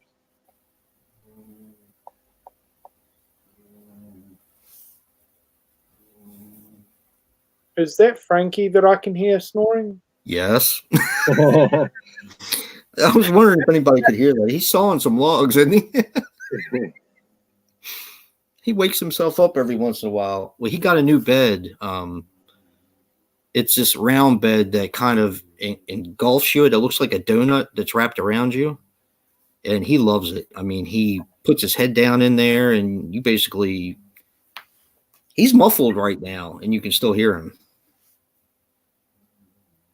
So... He does. He saw some logs. He's woken me up before snoring up upstairs. Between him and my wife, it's like, okay. Cody, for only being on here for 10 months, you've done really well. Yeah, I agree. Very straightforward guy. Very he has a very soothing voice. I don't know if you've noticed that, but he's like very laid back, very soothing voice. People say I have a soothing voice, but I don't think I do. But Frankie is a Shih Tzu.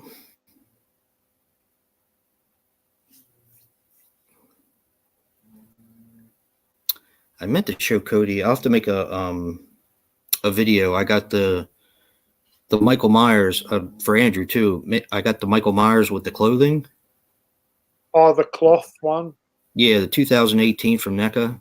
The box isn't much to speak of, but the figure's really actually kind of nice looking. I don't like the cloth figures because the clothes are too baggy. Yeah.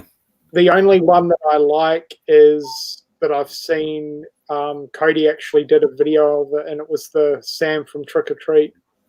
Yeah, I told him I ordered that from the comic book shop, but it hasn't come in yet. But yeah, most of the Myers ones I've seen I don't like because the overalls are too big. Yeah. I've got a Friday the 13th Part 2 cloth variant. I've seen that. I think I've seen you show that. I'm not even a big fan of that, honestly. Yeah.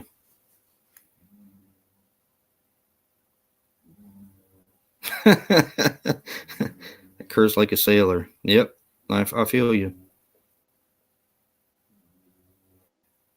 Another one I want to know a secret to getting views is Horror and Todd. Yeah, I like Toad a lot. So many views. He picks up some monster hauls. Oh yeah. Yeah. Okay, Brad said they should have it up in about 2 hours, but he's not going to hold his breath. That sucks, man. Jason, can you let Brad know I'm going to send him an email later too? Yeah. Andrew, okay. I'll type it on here because he may not be able to watch us. Yeah. This is some bullshit. I know. Yeah. It sucks because I was looking forward to having the three of you on, but Yeah. I know how keen Brad is for the streams too.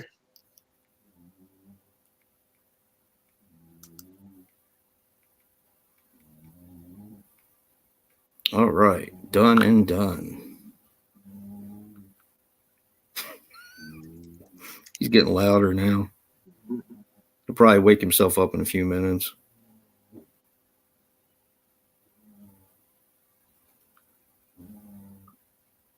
Sean, I'll probably get the Loomis and Laurie set. Sean, do you want to come in? Yeah. I'd love to have Sean on. Oh yeah. Sean, here's the link. Just click on the link and then you can come in. Yeah. Hey, Danny. How are you on here? Yeah. What's going on?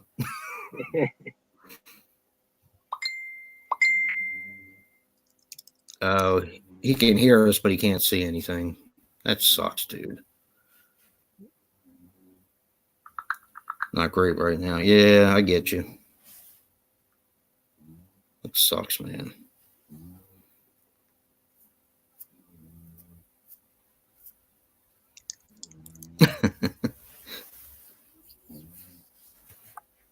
Yeah, there's a lot of really good people out there, and I think that's probably my takeaway from the whole YouTube thing is that I've met a lot of really great people. There he is. All right, I'm There here. he is. Hey, Yeah. Sean. Cool. Hey, what's up, guys? Hey, Sean. How you doing, man? I'm doing pretty good. Can't Home on a complain. Friday night. Everyone welcome Sean Blue Digital, the first time on the Super Slash Bros. Yeah, man. Hey, what's up, everyone? I'm doing pretty good. Can't complain. It's quiet here, so Good. when it's quiet, things are good. Yeah. So what have you been up to this week, man? Not too much. Been quiet. I mean, I don't know. Since my dog passing away and my brother passing away like 5 months ago, I've just been trying to spend time with my mom as much as possible. So That makes sense. Yeah. it's just a matter of getting used to a new routine. I mean, I wake up every day and I got to remind myself, like, there's no dog to feed, there's no medicine to give to the dog. It's just a whole different process. So, I hear you. but I mean, I don't know, things could be way worse. I know that. So, Yeah, but that's a gut punch, dude. Big time. And you had a double gut punch. Sean, I really hope 2020 is a really good year for you, mate.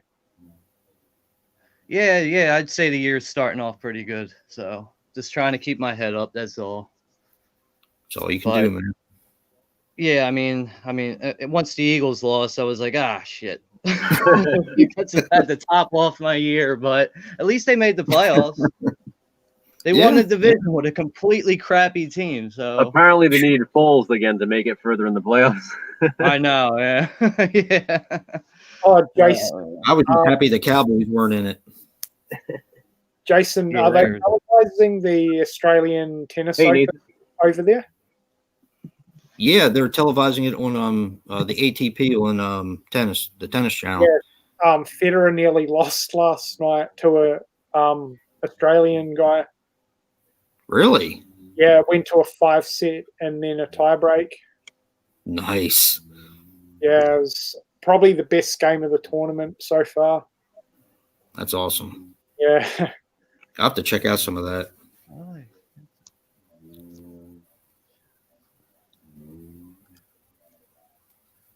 Yeah, this is my first time on a stream, so That's cool, man.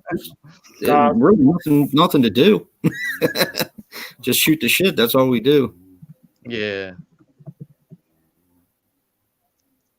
He's BroncoJuggalo's replacement. I'll be hearing some shit about that one. Yo, why did you let that white guy from Philly on the chat? You're like, fuck you guys. Hey, Jason, remember how we were commenting Brad Boner in one of the streams? You know how we showed that thing Boner DVD the other day in the update? I was going to comment something on that. Oh, man. He's a mess. Brad Boner. That sucks that he had a bad day today. Yeah. He looked like he was going to lose his shit at one point. Yeah. I was about to tell him, like, yo, just get off the internet. But I think he would have got mad. Yeah, mine would be in pieces on the ground somewhere. I'd be like, son of a bitch. But, yeah. A Freddie. Oh, is that what that is? A Freddie cushion cover? Yeah. That's awesome. I thought that was like a legit poster in the background.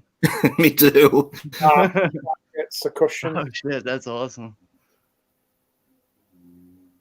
Hey, Nathan. So you watched anything good this week, Sean? I'm sorry, say that again. Do you have another device like a phone? Are you on your phone or? I'm on a tablet right now, which is technically a phone. Okay. If you have like a phone or another device, you can get on our stream and watch the chat, monitor the chat. All right, let me see if I can get this working with my cell phone, if it's actually charged. Because technically I have 4 devices. Oh, that's cool. But 2 of them were actually my brother's, and since he passed away, I just refused to shut the thing down. Yeah. I cannot find my phone. Oh, here it is. Yeah, I got to watch that, Cody. I haven't seen the new Rambo film, but I've heard a lot of really good things about it. I really want to see that. Yeah, I'm probably going to watch it this weekend sometime. I was gonna pick it up, and then everything happened with my cat. I spent a ton of money on that. And then, of course, when it rains, it pours. My wife's car needs a bunch of work, so now I got to pay for that. Yes, it does. I have a sprained wrist. Well, you do? Yeah. How'd you manage that? I don't really know. That's the same wrist I broke years ago. And it just popped out of place at work the other day. And yeah, so I had that too, but that's kind of been the least of my worries. So. All right, I got my cell phone set up here. Do I have to like click on this link again? On your no, don't click on the link. Just go into YouTube and you just go right on YouTube. Chat. Yeah, get into our stream. Oh, yeah, all right, I see that. Chat that way. All right, I got you. I wasn't at first. I wasn't understanding, but now I understand. Yeah. What were you saying, Andrew? What? What? Andrew, what were you going to say before? Oh, it's just Ron just said he watched Jojo Rabbit, and I said, yeah, I want to see that one. Oh. But yeah, new Rambo is definitely the truth, in my opinion. Cool. Yeah, I'll have to. I don't want to spoil anything for anyone, but I'd say like the last 15, 20 minutes of that movie get really brutal and relentless. So that's what I heard. Yeah. Yeah. So the one before that was like that too.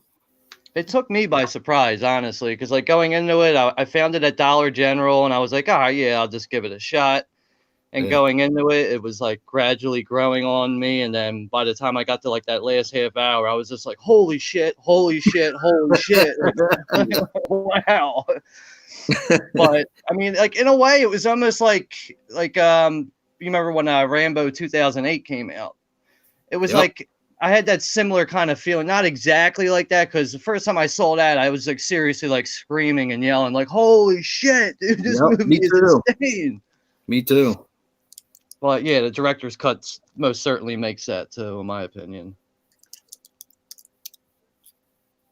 So, someone big into superhero films, would you still recommend Joker? Yeah. I would recommend it. Now, see, I didn't like it as much as Joe did, but I liked it a lot. It's a very good film. Yeah, I would say liking superhero movies has nothing to do with it. It's right. It's way more of like a character piece, and it does not remind me of superhero movies in the least.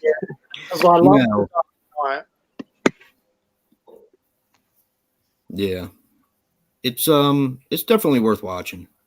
Is it similar to The Dark Knight? Because I love that. Well, Brad says yes.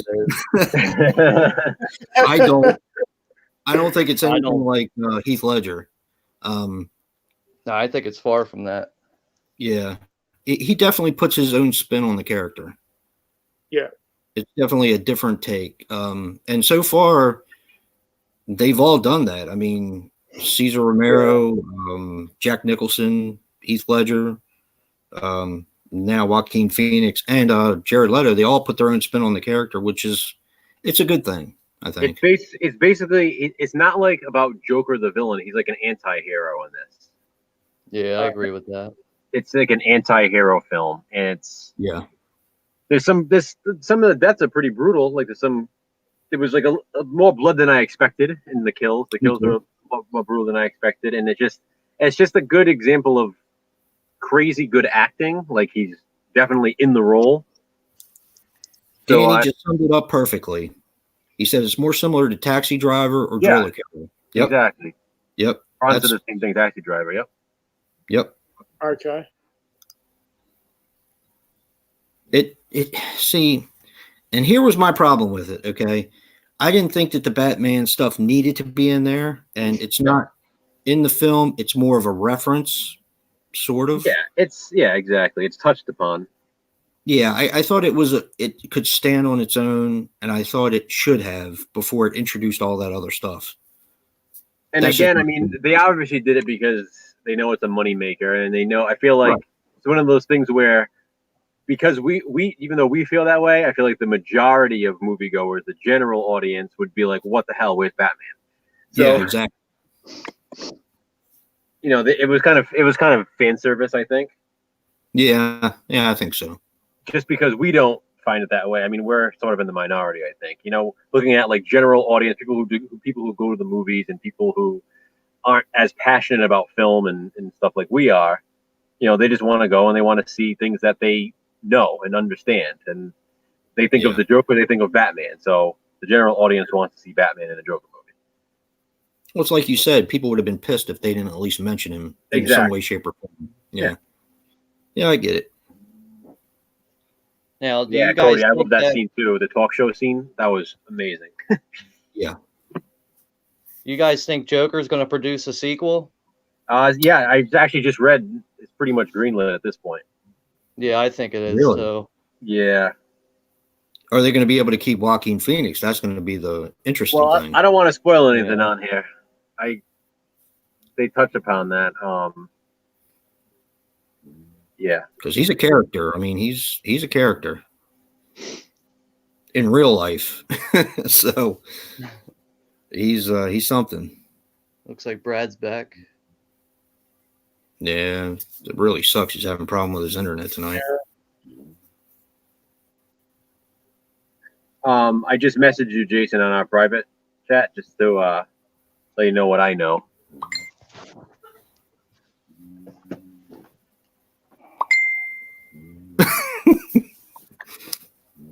Nice. Oh, okay. So, you know, there was sort of question about that and this, and that Yeah. kind of explains it. Yeah. That's done $1 billion. Wow. Yeah. That's It's what going it to pulled do. in? It's going to make even more money now too. With him winning all the awards, you know, movies tend to do that. Sure. You know, Sure. you know, they're going to go out and buy it and whatever else. DVD sales are going to go up through the roof, and Exactly. yeah, of course. Yeah. That was one of the fastest selling Best Buy steelbooks. I know that. Really? Yeah, it sold out in like the first hour. Yeah, I was at Walmart the other night. They have a giant cardboard display for Joker, and it's all Joker Blu-rays and DVDs. Nice. So, Wow. yeah, that kind of just goes to tell you how popular the film is. Yeah. I was surprised they released it that quick, to be honest. Hey, bro, what's up? Can you hear me? Yeah, I can hear you. You're breaking up a little bit. Damn, that sucks. I'm on fucking mobile data again. We'll see how long this lasts. So have you guys heard the latest stuff on the Candyman remake? Mm-mm. No. The Helen Lyle character will be in the new one. Oh, good. Yeah, someone called Cassie Crane is playing her. I don't know who Oh, that's that is. cool. I'm taking a stand and won't see Joker. I mean, that's the thing, Craig. You know, I kind of was too. I only bought it because I happened to be at Walmart and I saw it, and it was fairly. I bought the DVD because it was cheap. And I was like, let me just get it. I had no really plan to watch it this soon because normally I buy something and it sits on my shelf for like 2 years. But for whatever reason, I was like, screw it. Let me put it in. Let me see if it lives up to the hype. And I'm glad I watched it. Yeah, because it's your favorite movie, Joe. Yeah, maybe. Yes. it is. No. You can't surpass Star Wars. Nothing All surpasses. right, Danny. Have a good night. Yes, Danny. It's between Star Wars and Joker. And Star Wars isn't even my favorite movie of last year. Really? What's your favorite movie? The Nightingale. I haven't seen that one yet. Yeah, it's an Australian movie. I've heard of it though. Yeah, Who's in that? It's amazing. Time for bed. Go to bed. You know, It's funny you say that, Craig, because in a lot of the VHS groups on Facebook, people have made some boots of Joker on VHS, and they look amazing. Really? Yeah. Wow. you've heard of Sam Claflin, haven't you, Mason? No. Mm-mm. He was in one of the Hunger Games movies. Well, he was in The Nightingale. Oh, okay. Yeah. Yeah, I'll have to check that out. Yeah, it's good if you like historical pieces. I like stuff like that. Yeah, I like all kinds of movies. I think my cousin and I are going to go see 1917 next week. Oh, that looks awesome. Yeah, I'm Yeah. waiting for that to get released on Blu-ray, and it's really weird to see the pricing on it. It's like $40 for the Blu-ray right now. I don't understand it. Really? And then there's like no official release date either, though. Yeah. Sometimes they But- start high though. Yeah, this is on Amazon though. That I'm basing that off of. So Yeah. Yeah, it's still at the cinema over here.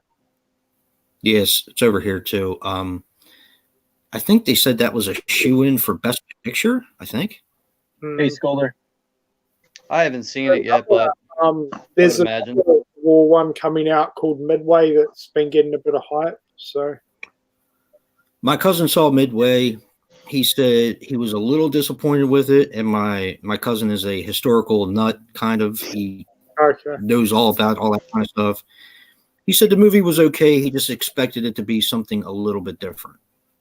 I wasn't sure what he meant by that, but I mean, I went to see Dunkirk with him, which was amazing to see on the big screen. Still a hard watch, though. The movie was a hard watch for me. But we both liked that one. But he said Midway, he said, don't waste your time. I was like, okay. Isn't Midway rated PG-13? I think. I think it might be. Yeah, I know They it's not could be- rated R. Jason, Yeah, have you he's- seen Hacksaw Ridge? What's that? Have you seen Hacksaw Ridge? Yes. Great movie. Yeah, Yeah, I was very impressed with that. yeah, that was awesome. I like war movies in general. I mean, Yeah, same. yeah. For some reason, I like westerns too. Like Brad, who's down there. Say something, Brad. Can you hear me? Yeah. I'm trying to hear me. Oh, you're breaking up again. You're a robot again. Robot. BroncoJuggalo, talk to Can me. you fucking hear me? Yeah, Yeah, but you're kind of breaking up a little bit. Yeah, it's got like a droid effect on it. Yeah.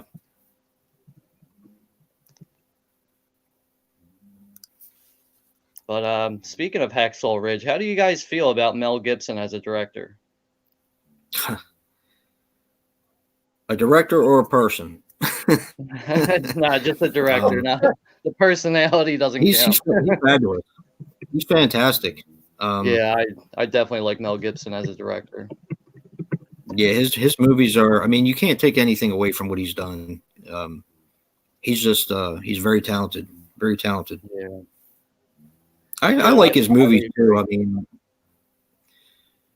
I still I need to watched get Apocalypse. Mad Max the other night, and I love that movie. I still love that movie. I need to find Apocalypse, though. I've been looking for that one forever. I found that on DVD a couple months ago at a secondhand shop. Yeah, I always look, 'cause people find them every now and then, but I cannot find that friggin' movie. Are they hard to find? Yeah, it's out of print. Apparently, I think the Blu-ray's out of print or something like They that. both of them are DVDs, too. Wow. Wow, Huh. I found mine for like $1. Yeah, I mean, the DVD obviously comes with a bit more, but the Blu-ray's really hard to find. Yeah. Jason, I watched the original Mad Max a few months ago again, and I don't know, it doesn't hold up as well for me. Really? How come? Yeah, I like the second one the best. Yeah. Oh yeah, me too. Me too. But yeah, he's still snoring. I'm gonna take him out to pee because it's kind of late. Yeah. Gotta get- Yeah, I would have to say, Thunderdome's a lot of fun for me. I would have to say though, The Road Warrior is definitely my favorite action film of all time. Yeah, it's Yeah, so good. man. It's so good. My I do favorite like action the film. film, maybe Commando or Rambo. Did you say Commando?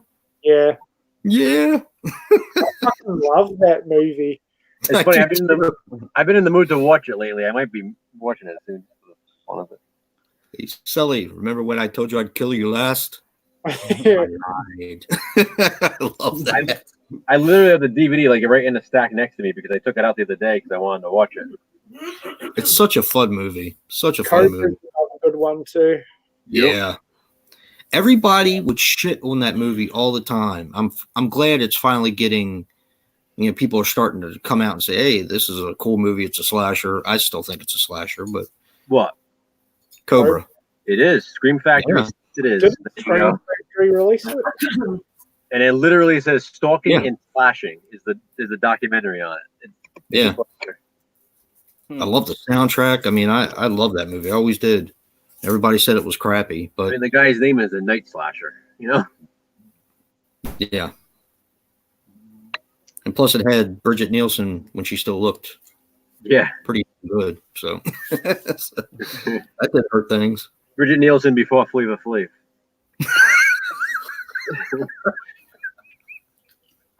What the fuck? Oh man, Bridget Nielsen before Flavor Flav twice, and the Dr. Drew show twice. Twice. Dr. Drew. I never forget I saw her when she was on that show about the addicts. I think hers is alcohol. Yeah. And yeah. Yep. Good old Bridget Nielsen. I used to love that show though. I mean, as bad as it sounds, I like the Flavor Flav. I thought it was so funny. Oh, they usually play it on Valentine's Day, like on a VH1, like repeats. I always watch it. Yeah. I'm done. And you know that, I love New asshole York. that he did New York. She Yeah, got her own out of it. I watch those too. They're fun. It's funny you guys are talking about that because I used to live with a girl that was obsessed with that show.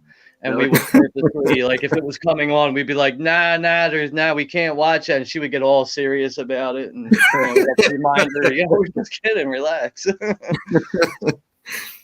My wife just says it's funny to watch people make asses out of themselves,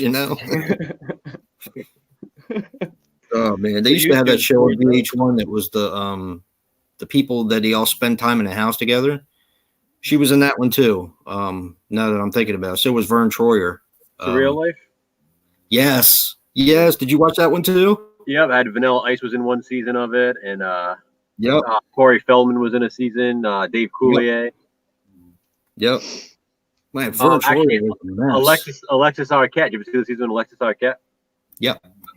He's at the bar, and the guys are like making fun of him because at that point he was like a full woman, and he kicks the shit out of him. He goes like in beast mode in that bar and kicks the shit out of the two guys. I actually forgot that she was in Lords of Dogtown. Every time I watch it, I forget she's in it. Cool. But she has a very, very small bit part in it. And I think that might have been right before she passed away. But Hobbs. Sometimes I don't even watch one just because I'm so busy with everything else. Yeah, it's hard to say. I probably average on about 5 a week, I'd say. I'd say around there too. Mainly the weekends, to be honest. horror movies? Just movies in general. Yeah. It's tough during the week. Sometimes I come home during the week and my wife and I might watch something, but normally like some show or whatever, and then I just life gets in the way. At least, yeah. My wife said yours is probably 10 a week. I said, yeah, at least.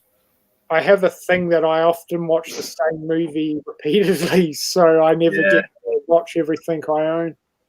Yeah. Like today, because of the week I've been having, with the cat and stuff, I ended up watching my Slash back at work. Luckily, I have my own office at work and stuff. I had sort of a slow day at work, so I kind of watched that in parts throughout the day.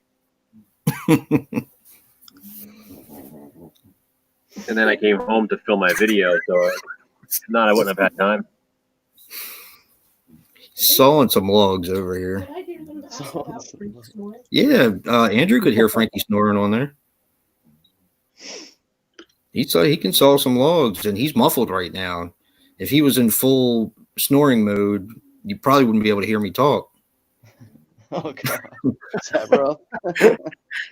He's a mess. I tell you, for a little dog, he can really snore. My cats are the same way. So loud.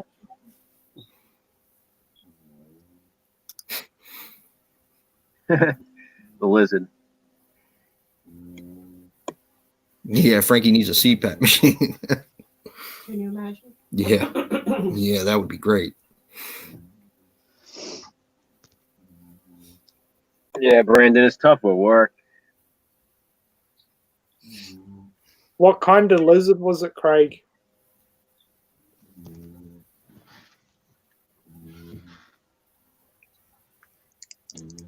We have water dragons in our backyard. Oh yeah, Yeah, they're friendly. my daughter have, and I love animals, so my daughter had a guinea pig, and I used to spend a lot of time with the guinea pig, and I bawled my eyes out when it died. And then she got a bearded lizard named Godzilla, of course, and he was the neatest little thing. He was fun. And then when she went to college, he went there with her, and I think he died. No, Brett took him home after that, I think. Oh, my son-in-law took him home after that, but he was fun. I have about 1,000 blues and an unwatched policy, so I'm way behind. I feel you, buddy. 1,000. Whoa. I feel you. I don't have that many, but there's quite a few. There's quite a few. I've been on a Universal Monsters kick lately. I don't know what it is. Probably because of the ones I've been picking up from Big Lots. Do you have any Big Lots near you, Sean? Yeah, I got one in my area, and then there's another one that's a little bit more further into the city. But I actually did find Bride of Frankenstein with a slipcover for $3 at Big Lots. Nice. But other than that, they didn't really have anything else like besides that. But occasionally I go in there and check. Yeah, I picked up The Mummy, The Invisible Man, and Bride of Frankenstein. That's I saw that earlier. You showed those in the stream. Yeah. But somebody came in here earlier and said that Dollar Tree restocked up their stores. So I don't know if that goes for every store in the country, but yeah, it's worth checking out though. Yeah, now I'm like motivated to go check Dollar Tree again. And it's funny because like when they don't have movies I want, I feel the cases to see if they're real cases and not recycle ones. And I figure, well, they're only $1. I hate recycle cases that much, and I will go spend $1 on a shitty movie that has a normal case. What's funny is I've never really given it much thought until I heard you talk about it and Casher 1. And I've noticed it now when some of my movies are in bags around here because I'm, moving this downstairs, moving this upstairs, and they mess up the artwork and they mess up the disc inside sometimes. Yeah. Complete trash. There's a ring on the slip. And they have like puncture wounds and stuff in it, Yep. I hate that. I've had a couple of damaged covers because of the recycling case, especially during shipping. Yep. Yeah, that's like seriously my biggest pet peeve with collecting is recycle cases. But I pretty much know what companies use them. Like that's how like anal I am about it. So Wow. I mean, it's not going to stop me from buying a movie. I'm just going to replace the case. Yeah, But I that mean, makes overall, sense, it's like the bigger name companies like Warner Brothers and MGM. They use those cases. But I just don't like the feeling of it either. It feels like I bought nothing. Like it You know just what's weighs funny? nothing. Like It's funny because back in the day, it was like the snapper cases that everybody hated. It was like, oh, I don't want to buy this movie because it's in a stupid snapper case from Warner I Brothers. like the snapper cases. Yeah. I don't mind them. But that was the thing back then. You know, everyone hated the snapper cases. They did. Preferred They did. the other cases, and now this is like the new version of that. Snapper cases are the ones that have the I plastic. think only- I think Warner Brothers is the only company to use those though. Yeah. with the snapper cases. Warner did, and Image used them. Oh, Yep. okay. I think New Line Yep. Cinema maybe. Yep. And Universal too for the early releases. Yep. Yeah. It's funny, Universal does not use recycle cases at all. Really? Yeah, they give you regular cases. Well, they should all do that. Hey, Sean, I don't know if you know, but over here in Australia, we have thicker Yeah. than you guys. So. Yeah.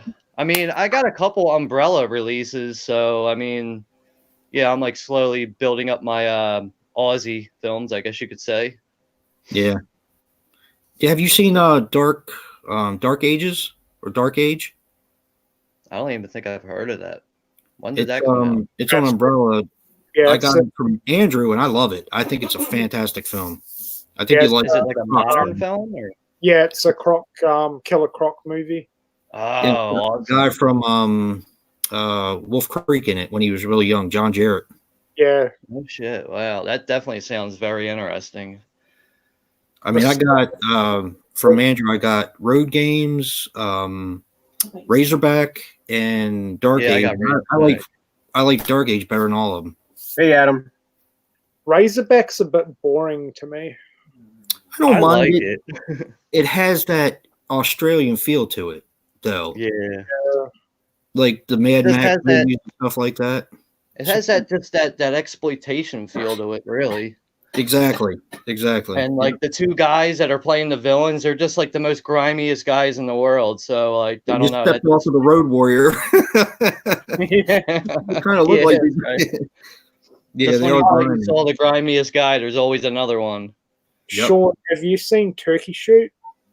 No, but I remember Oh. it was you or Jason did a review for that or something. It was me. I think did it for- actually it might have been Jason for What's in the Bag. It was like a while. It was like back in like November, I think it might have been, but yeah, I haven't seen it, but I've heard pretty good things about Turkey Shoot. dude, you got to get that one. It is. I think awesome. Synapse released that one. Yep. Yeah. Yeah. See, that's Yeah. another one that we don't even have a fucking Blu-ray released for over here. Are you kidding me? Nope. We only have the Great. DVD. Did you get the Synapse Blu-ray? Sorry? I Did did, Adam. you get the Synapse Blu-ray, Andrew? I'm surprised Umbrella hasn't put it out on Blu-ray yet, but no, just the DVD of it. That's all you have is a DVD of that movie? Yep. Do you have an all-region player? Yeah. Okay. That's odd. Oh, Sean, tell me about it. We don't get a lot of, well, Hey, RD. now it's getting a bit better, but there's a few Australian movies that don't have releases over here. It's That's crazy. pretty interesting though. Yeah, Bob. It's odd, but I don't know. I guess it happens everywhere. Yeah, that sucks though. I mean, you figure if it was something that your country produced, it would be more popular it's- there than it would be like maybe over here. You'd think. But It's like for years I was always wondering why can I not buy Spookies? Like this movie was made in America and it was only available in the UK because what's that guy's name? Michael Lee from Vipco or whatever had the rights to it or something. yeah, And I guess Vipco is like really the only way of getting I think it was like a bootleg of a VHS. But Yeah. that just always blew my mind. Like, why can't we get this film? It's over in the UK and it's an American film. It just didn't make sense to me. But you do your research, you start finding out things.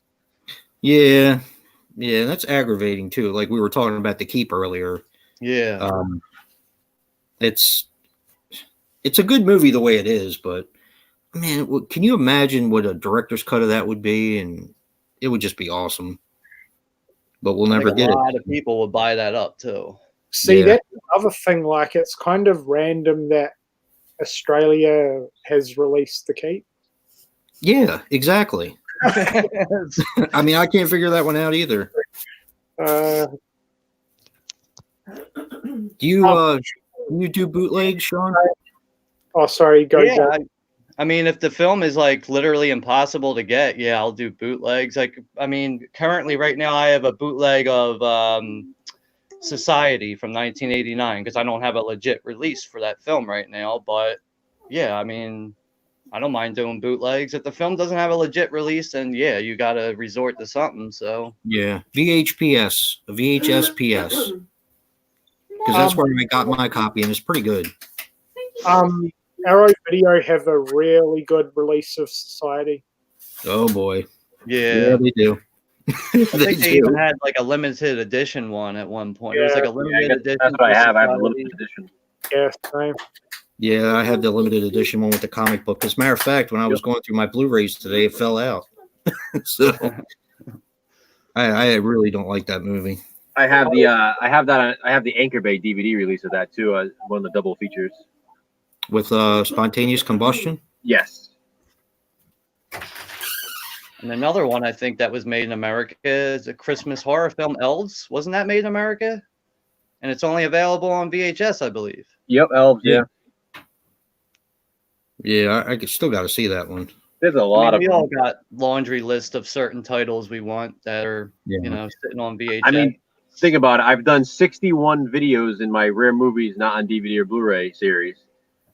So that goes to show you how many. It's 183 movies that weren't released on DVD or Blu-ray here. That's a lot. And I still have a lot more to go too. So. Yep. Holy shit.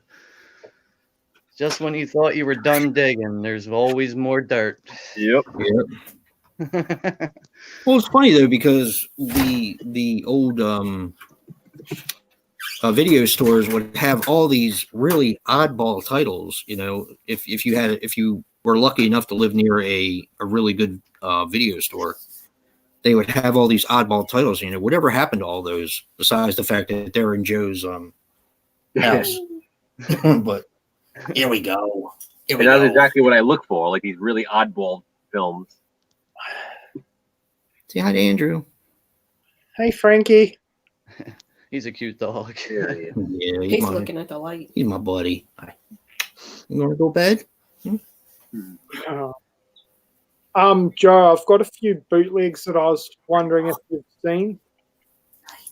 Oh yeah. No, you. Yeah, I made my own bootleg copy of that as well on DVD because I have the VHS. Hold on. Be right back, guys. Okay. Same thing. Sure. Yep, I made that. I made the same thing. I got that cover and I have the VHS. What was the first one, Andrew? Oh, sorry. The first one. Yeah. That's available through Code Red sometimes. Yeah. Okay. This is another one, Joe. Silent Madness. Yep. Same I thing. want that so bad to come out on Blu-ray. I like that movie. Did I send you a copy of that one? No, Jason? Nope. Mm-mm. And Home Sweet Home. Yep. I could also bootleg use that on one. the VHS too. You have And Silent this- Madness on I VHS? love Fatal Game. Yep. Yeah. I don't have that one on a VHS, but I have a bootleg DVD that I made. Yeah, And they should really put that one out. I got this too, Joe. But Arrow Videos put this Yeah. out. All right, I'm back. And Edge of the Axe. the worst fucking slasher I've seen is this piece of shit right Open here. house. Oh, is that That the one looks with like an Adrian awesome Barbeau? Yeah. Is that really Jake- that bad? I've never seen it. It's fucking terrible, dude. Do not watch Yeah. it. I think they have that on YouTube for free. I got a bootleg DVD of that too. That definitely looks fun though. But I'll take your word for it. It's bad. Brandon, yeah, that you could get Boar on DVD for $10 before. Was that you?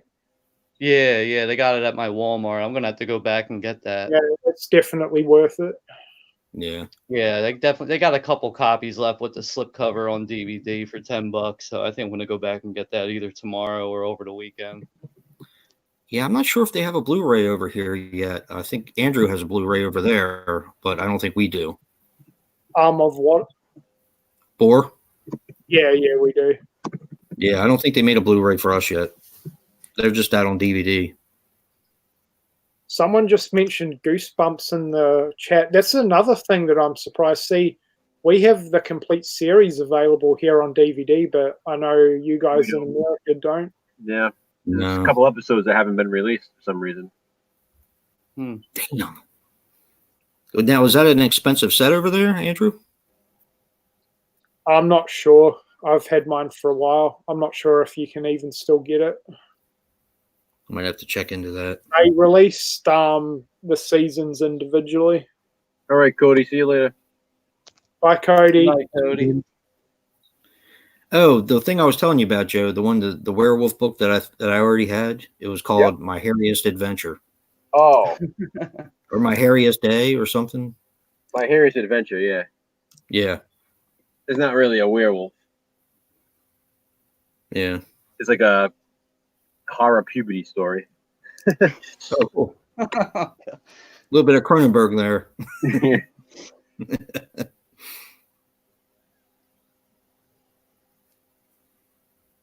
But yeah, I actually completed the Goosebumps book collection earlier this week. I have every Goosebumps book officially now. Wow. Oh, nice. From every series, not just not just the original. So I'm all caught up basically. Do you have all of start the collecting those? different editions? Huh? Do you have all the different editions? Not every different. I have different editions of some of them, but I have every Goosebumps book that R.L. Stine wrote in some form. When did you start collecting those, Joe? I was collecting Goosebumps books, ever since I was younger. I have my original 62 from when I was younger, and as I got older, I wanted to collect the rest of them as I went. So really recently, I've just been collecting the newer series because I had all the older ones. But I just completed all the sets now. Okay, that's cool. Yeah, Ben, I got the new ones. I'm all caught up, so I'm up to the most recent Goosebumps book, and the next one comes out in March. So now I'm gonna have to just keep up when they come out.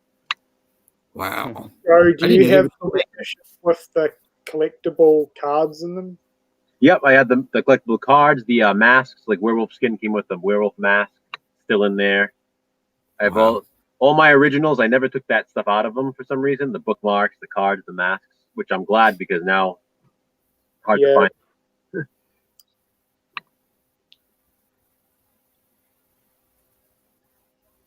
Brandon, I have a few of those, but not many.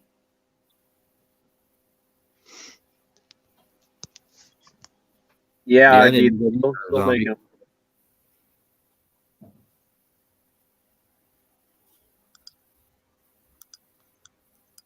Yeah, they finished up in the early 2000s, and then he came back in 2008 with the newest Goosebump, with a new Goosebump series, and then he's been continuing with different series each year since then. I still have to watch Goosebumps too. I haven't watched it yet. I have it on Blu-ray. too, but I yeah. haven't watched You gotta watch it. Joe, have you seen The Haunting Hour and Creeped Out? I haven't seen them, no. They're really good. They're like Goosebumps. Yeah, I have some of the books too, because R.L. Stine had the Haunting Hour books and the Nightmare Room books, and I have some of those, but I never saw the show. I have some of the show. They were selling them pretty cheap. I have the first two volumes of it, of the Haunting Hour. Nice. Yeah, I did. It is on Netflix.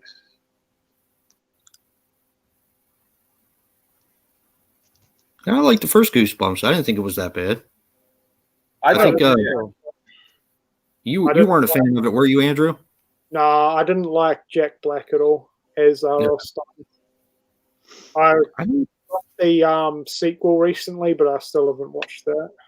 Yeah, I I don't still think he's need in to the see sequel, is he? He's in it briefly. Oh, I don't know. It just didn't feel like Goosebumps to me. It's understandable. Newer Goosebumps.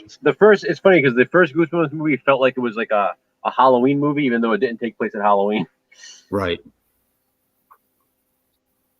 The second one's called Halloween. Haunted Halloween, yeah. Yeah. But for some reason, I don't know if they changed it or they just omitted it from the release that they put out. Because I don't think yours says a Haunted Halloween either, Joe. It just says Goosebumps too, yeah. Yeah. Yeah, I don't know why they did that. When it was out in the movie theaters, I almost went to see it. And I think it was the same time that Halloween 2018 came out. It was around the same time. I think, yeah, it came out in like September or something like that. Yeah. Because for some reason, I still haven't remember seen it those being movies. the Goosebumps one. I know they're in. Yeah, I know the first one's in the sin bin at Walmart. Walmart has an exclusive 2-pack actually with both of them. Did you say the sin bin? I've never heard that. It's the sin bin, yeah, man. I've always heard it called the dump bin. Trash Stash. No, I don't have the audiobooks.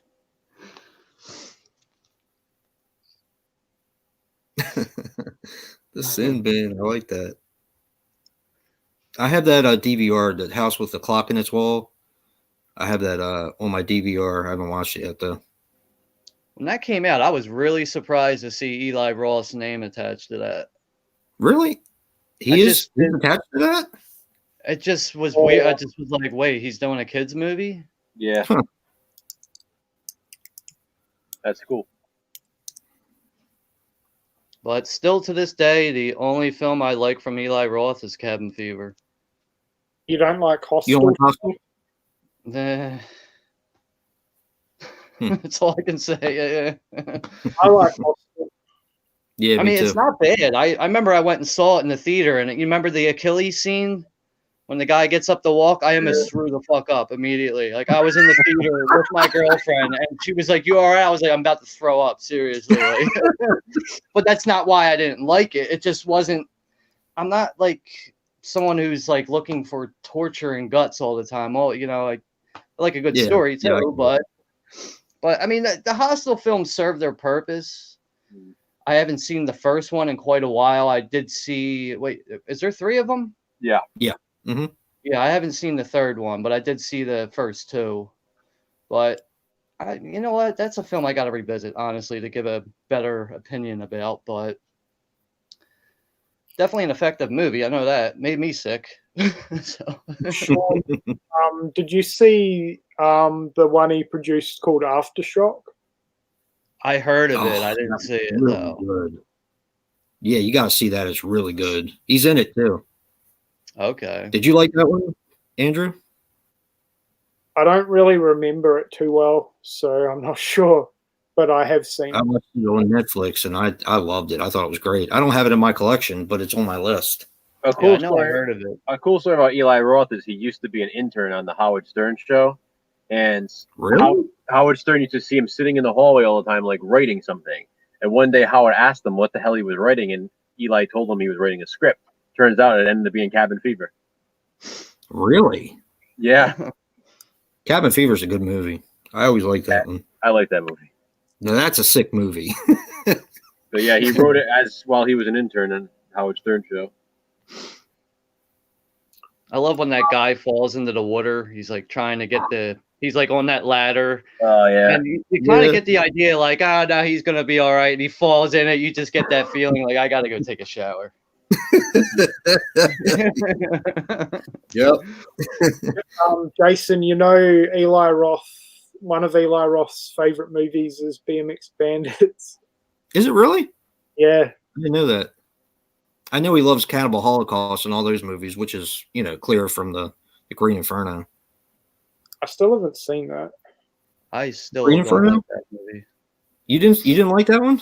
Not at all. I thought it was disgraceful, to be honest with you. I thought it was seriously at the same time a disgrace to Cannibal Holocaust. But I don't see another reason why I'm kind of saying that is because I really like Cannibal Holocaust. It's up there as one of my favorite exploitation films. Yeah, it's a good movie. Yeah, I mean, to be honest with you, I don't really care for cannibal films, but Cannibal Holocaust just has that grimy charm to it. Yeah. Now, have you But seen Eaten Alive? yeah, I've seen. I just don't own that, which reminds me, I should probably get that in my collection. That was a first time watch for me just recently because I'd never seen it before, and I was really actually impressed with it. I think Umberto Lenzi directed that. I think so too. Yeah, I think Yeah. you're right. But it's so funny from that era to see those directors going through like making all these cannibal films because they're all like trying to one up each other. Like, oh, you did that, well now I'm going to do this. Like, From giallo to cannibal films to zombie Yeah. films, you name it, they've done it. But Actually, another one I like that's in my collection is Mountain of the Cannibal God, which has Stacy Keach in it. Yeah, I believe it was I don't released have in that like one. 1976 or something like I got that one on the Anchor Bay 2-pack too. Cannibal Man. oh, really? Yeah. I knew it okay, had yeah, it's a good double. Bond girl in it too. Shit, what is her name? The very first Bond girl. It's a disgrace that I can't remember it. For some reason, it just went right out of my brain. From Dr. No. See if I can get this. I don't know if you guys can see that. But I'm pretty sure she's in it too. So, yeah, overall, I only have 3 cannibal films in my collection. That's Cannibal Ferox, Mountain of the Cannibal God, and Cannibal Holocaust. Man, I waited on that. I'm so stupid that I waited on that. RD Because Grindhouse puts out some great area. stuff. I was kicking myself in the ass for sleeping on the Blu-ray from Grindhouse for The Beyond. Yeah, I got that one. And I saw that the price really went up on it. It was like $50. And then I went on Amazon a couple days ago and I found it for $23. So I jumped on it right away and I'm still waiting on it to come in the mail. Yeah, because they all come with the soundtracks, and I think that is a brilliant. Yeah, brilliant like, marketing point. soundtrack discs are definitely a plus. But I kind Yeah. of like what they used to do where they used to give you posters in the DVDs. Like the little mini posters, but I mean, it's not obviously, you know, a CD soundtrack disc is a good substitute too, though. You know. Yeah, I love when Anchor Bay had those little cardboard inserts with like the poster art, Yeah, because there was always like Yeah. different art that they used on the cover on the DVD. So it was a nice little piece Yeah. to cap the selection. yeah. Anchor Bay was always good at trying to incorporate original artwork and do Yeah. some kind of newer stuff sometimes, Mm-hmm. which is pretty much why I try to hold on to my Anchor Bay DVDs. Oh yeah, I do too. Not even like the value of them; it's just like I like them and like even Blue Underground DVDs. I like Yep. the format they use and everything. Like this, I don't know everything about it. Like Right. Anchor Bay DVDs they just got it right. Yeah, they did. Yeah. And they did so many that you probably would never see. Yep. Now, I don't know if I'm correct on this, but wasn't William Lustig like a co-owner of Anchor Bay? I'm not sure. He's a co-owner he had- of Blue Underground. Yeah, I know that, but I think he had some kind of hand in on Anchor That would Bay. kind of make sense then, because Blue Underground got a lot of Anchor Bay titles.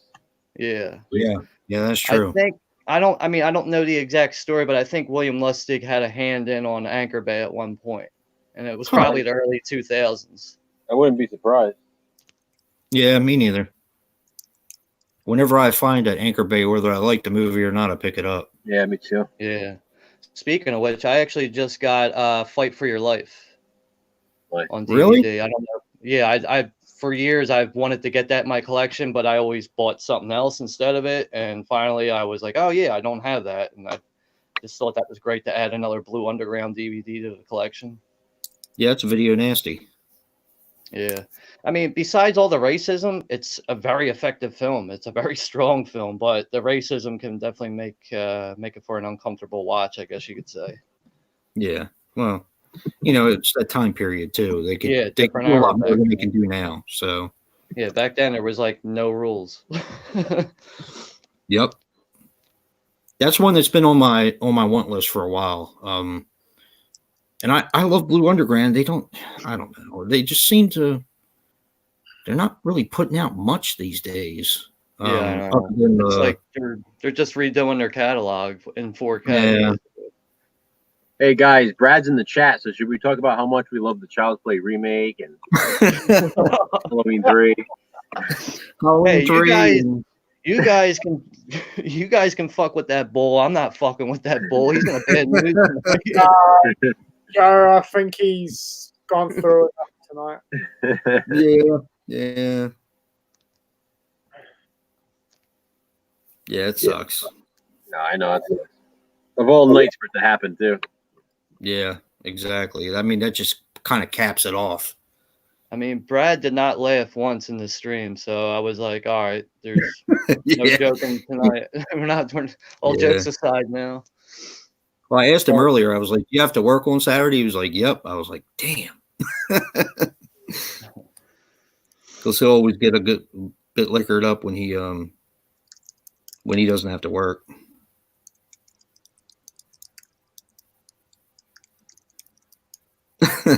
I struggled a lot to take that crap Child's Play reboot to the counter. So you bought it. He falls asleep watching it every night. It's his comfort film. Comfort film. 18 I minutes actually of saw- flashback. Oh, yeah. Now, I don't know if this was an accident when I was at Walmart, but when I was looking through the Sim bin, I did find Child's Play 2019 on DVD in there. But it could have been in there by accident. I don't know, but when I saw it in there, I was like, damn, that was quick. Like, damn, this movie just came out. It's already in the Sim bin.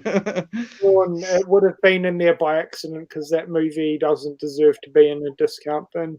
You're more than likely right, because there's Yes, a lot of it times where I does. will buy something from the Sim bin, and I go up to the counter, and they're like, yeah, this is $19.99. I'm like, Yeah. why? And then, I just figure it out, like, oh, somebody put that in there where it didn't belong. Hi, Brad. It's already marked down to 8 at my Walmart. Have you bought it yet? Nope, and I'm not going to. Hey, It's I only agree with $8 you, bucks Brad. though. I agree with you, Brad. I ain't buying it either. So can you guys hear me right now? Yeah, No. we can hear you fine. No. Well, here's hoping you can hear me for 3 seconds while I tell Sean, don't let these fucking idiots deceive you. Fucking Joaquin Phoenix's performance. And he's gone. Kiss my ass, Joe. There is no difference between Joaquin Phoenix's Joker and Heath Ledger's. No difference.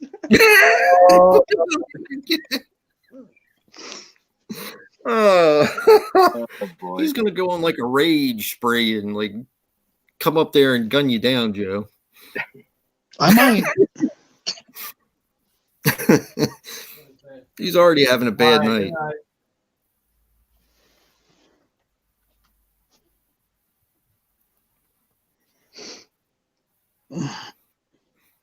The only difference between them is 2 years. Joaquin Phoenix's Joker is Heath Ledger's Joker before he realized he can become a criminal.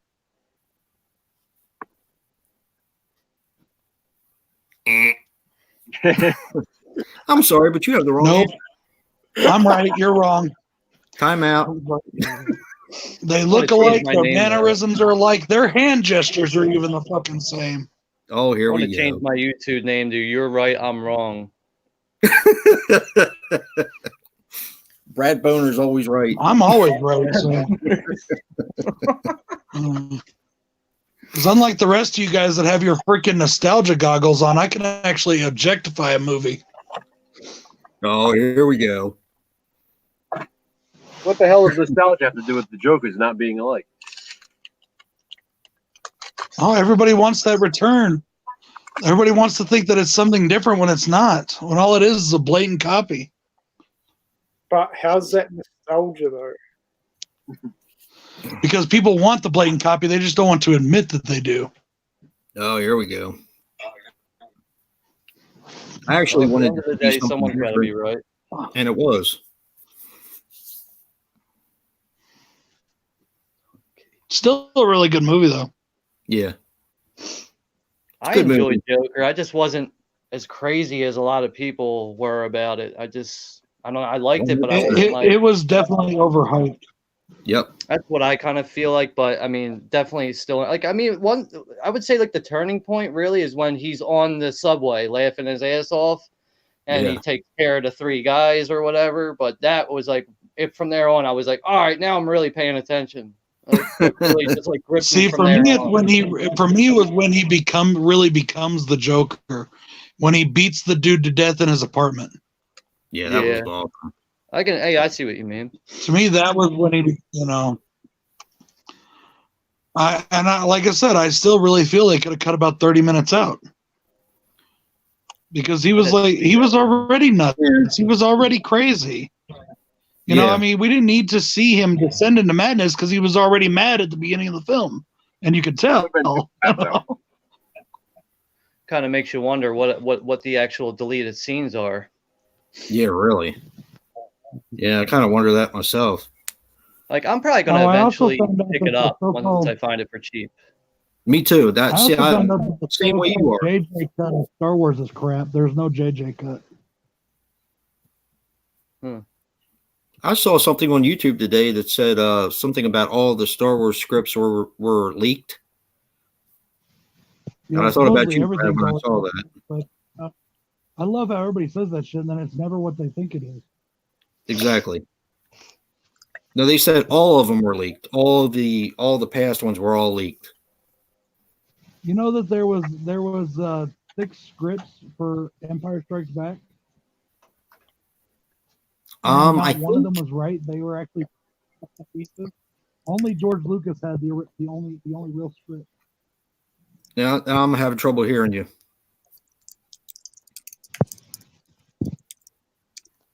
You know? You want to? How about now? Say something again. Say something. Nope. Did you turn him down, Joe? No, I haven't touched anything. I can't hear you at all. Neither. I didn't touch anything.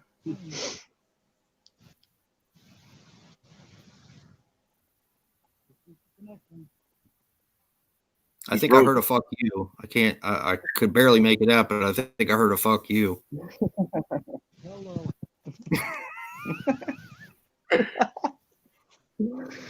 F4, Brad. F4. Remember, I'm supposed to tell you that. F4. Cell phone, fucker. It's okay.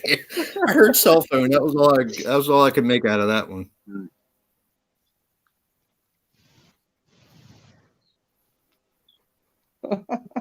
Hey, Trini.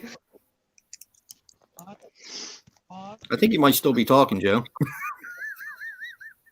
I can't hear him. Nah, me I neither. can't hear him. I can't hear Brad at I all. think I'm gonna go. I think the next guy I'm gonna go on a little bit of a binge is gonna be Herschel Gordon Lewis. Feel like watching a little bit of his stuff for a while. Blink twice if you need 911. Blink twice.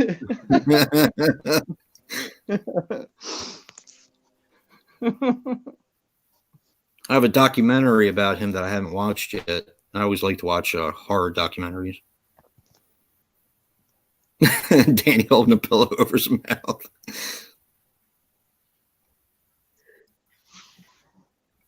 I don't know. Not trying to send us a dick pic, is he? No dick pics, Brad.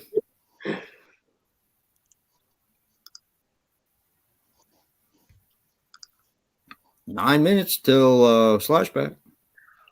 Yep. Now I'm going to catch a lot of shit this week for mine. I'm going to catch a lot of shit. So, Joe, will I like next week's theme? Everybody will like next week's theme.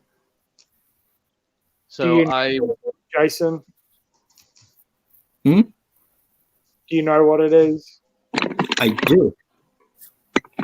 Oh, what For the- once, I know what it is. Oh, now he's beating up his phone. Just call me shorter.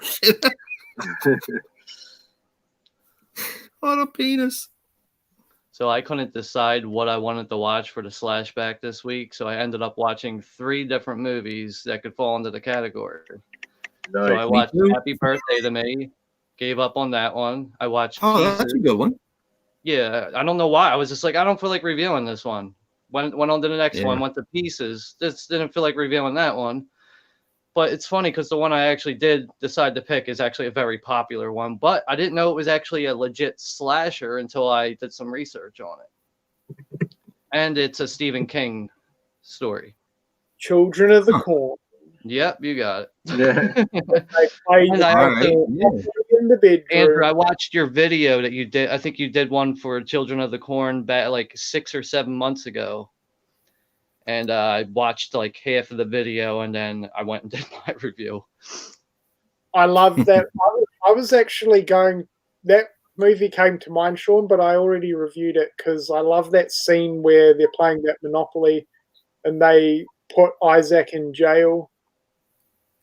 And then the knight comes down on the board. And Yeah. they go, what card? And then Malachi comes in. So the movie Yeah. I watched this week, actually stars someone who played in Children of the Corn.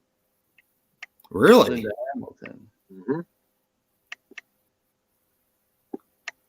The original Children of the Corn, Joe. Yep. Mash. Someone watching MASH? Probably Brad. Hate that. We can show. hear Mac, but we can't hear him. So, Sean, do you like the Children of the Corn sequels? Have I watched the sequels? Yeah. I think I've seen the first 4, but I haven't seen 2, 3, and 4 in years. The last time I seen them was in the 90s. But apparently the first 9 films are legit slashers. Yeah, I would call them that. Yeah. Yeah. I mean, I that's always what felt like info I always got. felt like 2 was the most slasher out of all of them. Yeah. Yeah, I need to see that one again. Yeah, it's been a while for me as well. But I mean, I Nah. definitely consider all of them slashers, but 2 always had the biggest slasher feel for me. Yeah.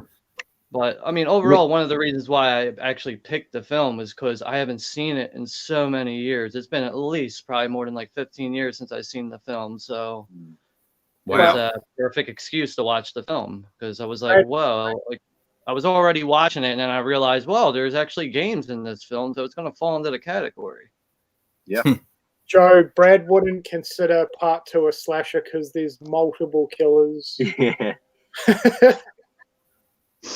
I think you did your review, Andrew. I think that's what the theme was for. It was like for like child killers or multiple killers or something. Yeah, child killers. Yeah. Kid, yeah. Like what it was? Killer kids.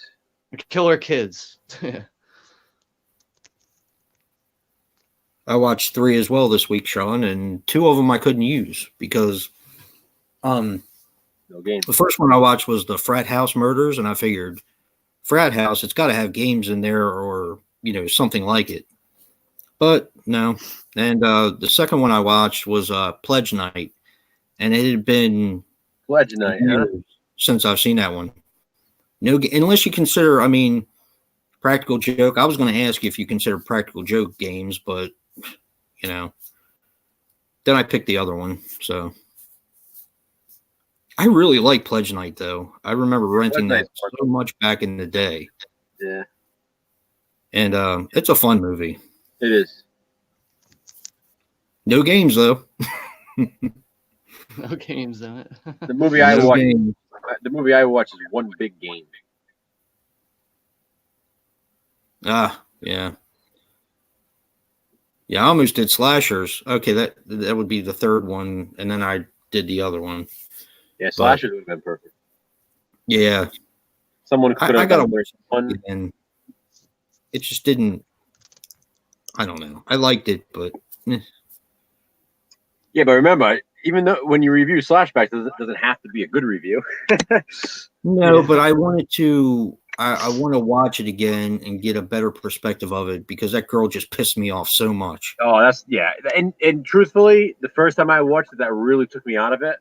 But Yeah. and when I watched it the second time, I was definitely prepared for her, so I liked it a lot more. And when she showed us her boobs, she couldn't show us good boobs. She had to show us busted boobs. You know, Yeah, it's they're like, like blackjacks. I don't know if she Hey, had a Jack. choice other in that choices they matter. could have had.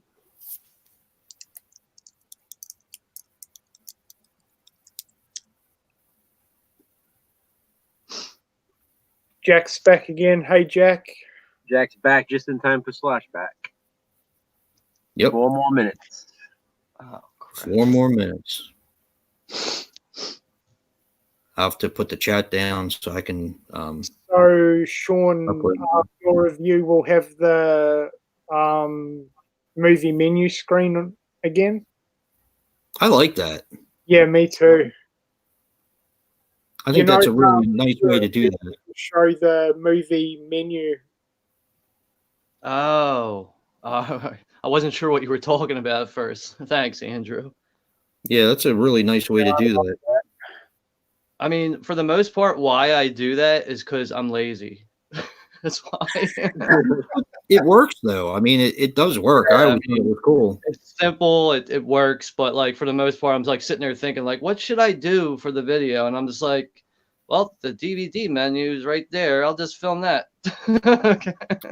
Oh, Jack, I need to get that one. I that's another one that the cover. I don't even care if I don't like it. I need to get that one. Kill Granny Kill. Never heard of that one. Can't remember the company that put it out, but I love the cover to it.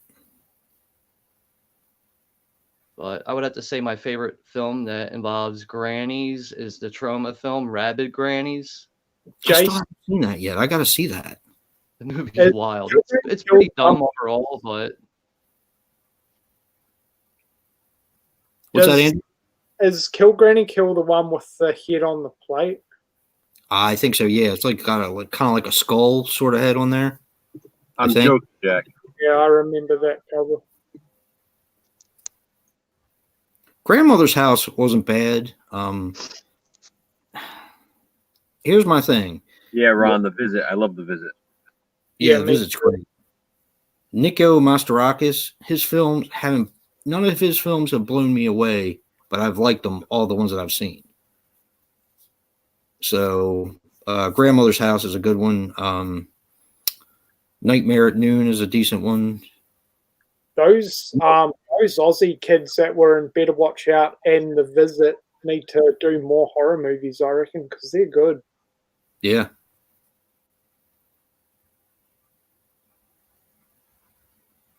Victor Crowley or Art the Clown? Oof. Victor Crowley. Victor Martin for me. Shawn. I say Victor. Yeah, same. That's a tough one. Art the Clown's not established enough for me yet. I hear you, Trash Stash. No, I said that to Joe too, but still, we could have gotten a lot better in that movie. But, you know, it was cool.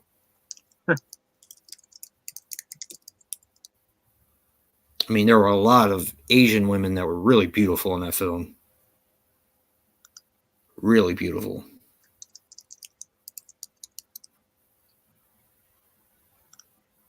Victor Crowley film was dog shit. Ugh. I like that movie. I love Victor Crowley. Me too.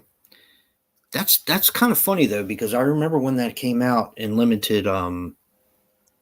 It came out in some movie theaters. It didn't come out anywhere near me, but I think the one person I watched that saw it the night it came out was JP. Hmm.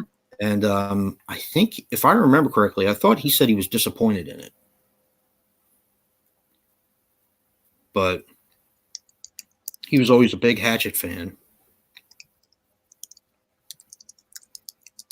Well, it's officially 12 o'clock, so happy Slashback. Happy flashback. Sean disappeared. Yep. He said he had to use the bathroom. Maybe he'll come back in when he's done. He said he doesn't know what he did, but yeah, I got Officially live.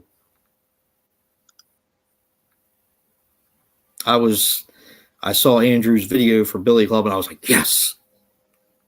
That was a lot of fun. I really enjoyed that. Yeah, me too. Did you like the ending, Jason? You have to fill me in on what happened in the ending. I remember who the killer was. I All, remember the thing in the lake that had like the things pop up out of the lake. yeah, that was cool. No, Yeah, I the like that. thing just had him in the baseball cages. Yeah, he was in the dunk tank. No, that was when he was a kid. Yeah, that's why he was getting revenge on everybody. Yeah, and then the ending was just him in the batting cages. Huh. I found the ending to be pretty weak, honestly. Yeah, that might be why I don't really remember it that well. But the It movie has- was really good, though. Have you seen Yeah. it? I don't remember if he's seen it. Have you seen that one, Joe? He's gone. He might be checking on his cat. All right, let me upload my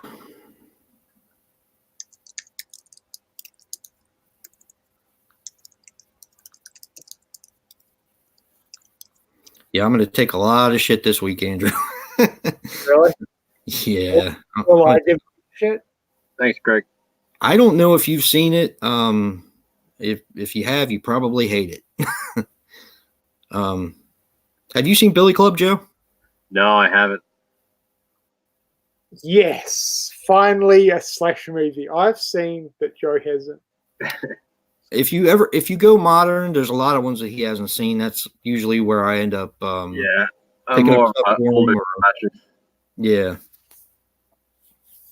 Once you get into like the mid 2005 and up, I'm like, nah. You didn't see Camp Slaughter, have you, Joe? I've seen Camp Slaughter. Yeah, Okay. I really enjoyed that. It's a Yeah. shame it's hard to find around here. It's been that way for a while, though. I think I caught that on cable, if I'm not mistaken. Joe, have you seen the My Super Psycho Sweet 16 series? yes. I don't know if I've seen all of them. How many are there? 3. There's 3. I I've may have seen all only, but the third one. I may have only seen the first 2. I'm not sure though. They're pretty good. Yeah, as a matter of fact, I found out them through you, Andrew. That was another one. They had them on. I think they had them on YouTube for free, if I'm not mistaken. I remember watching them on MTV. They used to have it on MTV. Yeah, that's where they started. Yeah. But I watched the first 2, and the second one I didn't think was quite as good as the first one. I really enjoyed the first one. Yeah, the first one's the best. The third one's my least favorite. Yeah, that's the only one I haven't watched. And like I said, they were on YouTube for free. After I saw your video, I watched them on YouTube. The first 2, anyway. But yeah, I still got to pick them up. They are still available around here, but I think they might be made on demand. Are yours made on demand, or yours pressed? I'm not sure.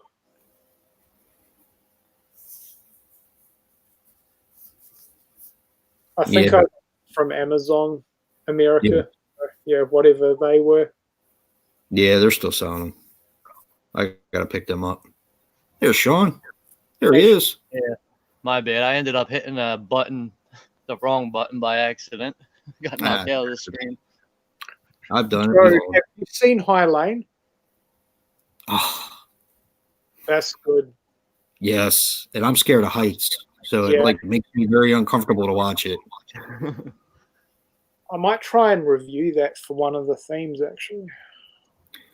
Yeah, I got that a few months ago. I got it. I haven't watched it since I got it again, but I think I saw it on cable or Netflix. It was one of the 2. Sounds pretty good. I'm looking it up now. I didn't know what it was. Yeah, it's Eileen's really good. almost 2 movies in one. Huh.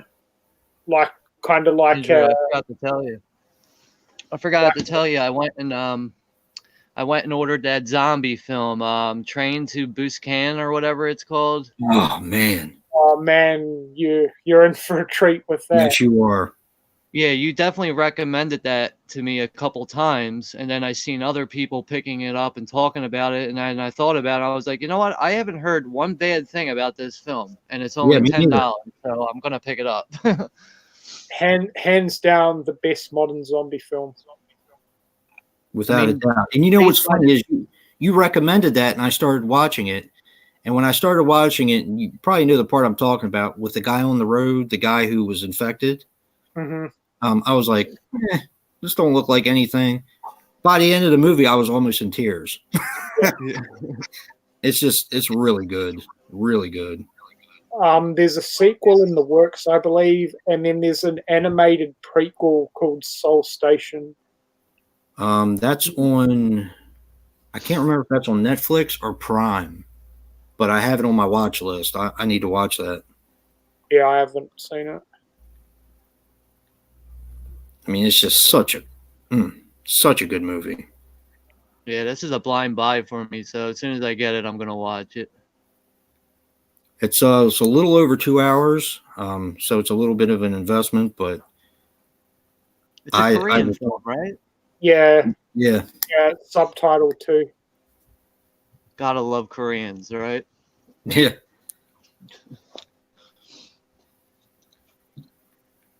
Yeah, they Dream Home's another Korean favorite of mine too.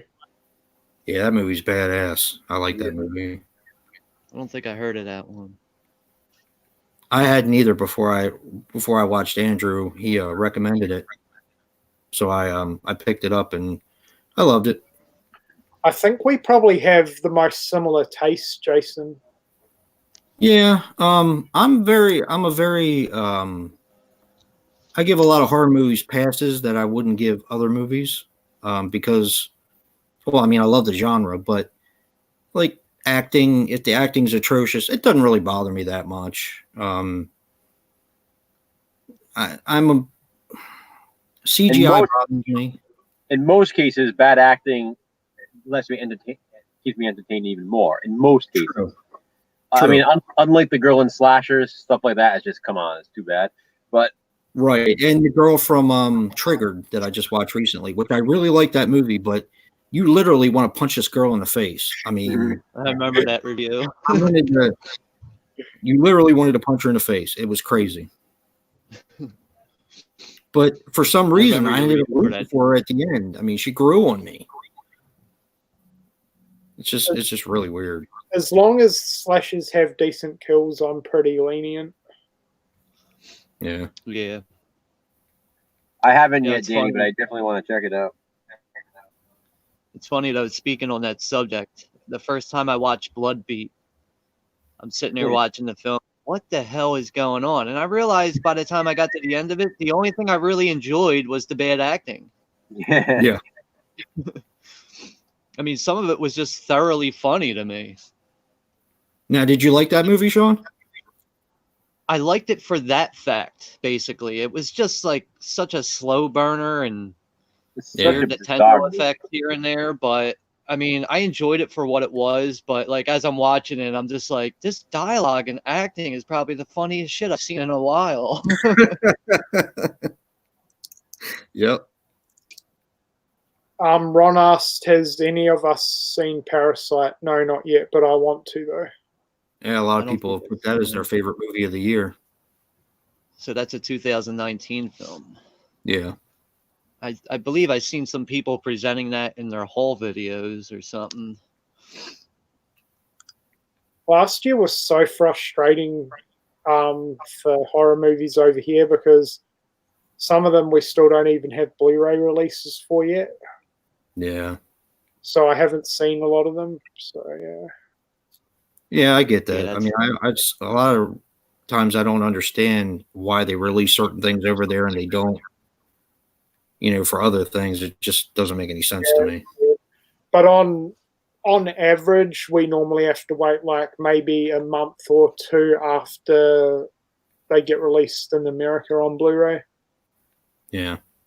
I don't know why, but yeah.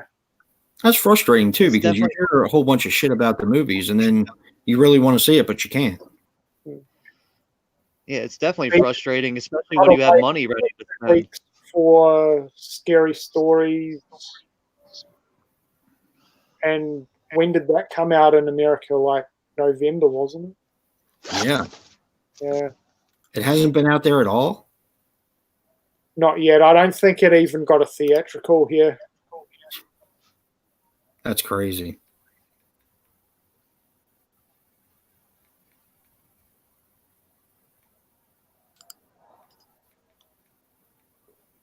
So I'm uploading it now, and I'm just waiting for the wrath of Andrew on this one. I'm just going to see if I've seen it, Jason. Have you seen Return to Sleepaway Camp? No, Okay. I Well, refuse to watch that movie. I own it, but I'm never going to be watching it. Now, did you like the original Sleepaway Camp? I love it. Because Return is the direct sequel, made years later by the same director. Yep. Okay. And of course, they act like part 2 and 3 never happened. Did you like it, Jason? When I first watched it, Netflix here used to have DVDs that you could have shipped to your house. I remember rented it from Netflix. Yeah, I rented it from Netflix, and I hated it. I absolutely hated it. But this was quite a while ago, and when I found it, I watched it, and I kind of liked it. And then when I watched it for Slashback, I liked it even more. So yeah, I did. But people really shit all over this movie. It's terrible. It's not as bad as everybody makes it out to be. Right. I might watch it. I You have. just- I like how he's just like, I have it, but I'll never watch it. And now it's like, I might watch it. The only thing I've seen for that is that central kill count video. Okay. Yeah, the kills are very imaginative in it.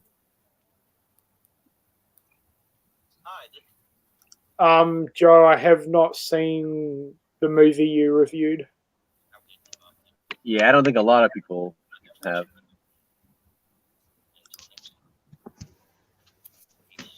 It's friggin' awesome, though. It's one of those ones that's not available on DVD, right? Yep. Of course. Can you stop reviewing those? I feel like no one else reviews movies like that, like just in general. So Yeah, I do sometimes. Sometimes.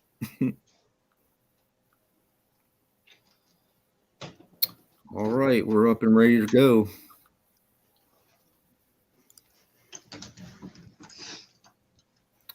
Just have to put my thumbnail up, and we're cooking with Crisco here. Oh, Adam's joined the stream. Hey, Adam. he's been on for a while. Hey, Adam. Let's see. Oof. Nah, Adam, for me, it's always good when I review a movie Joe hasn't seen. I feel satisfied.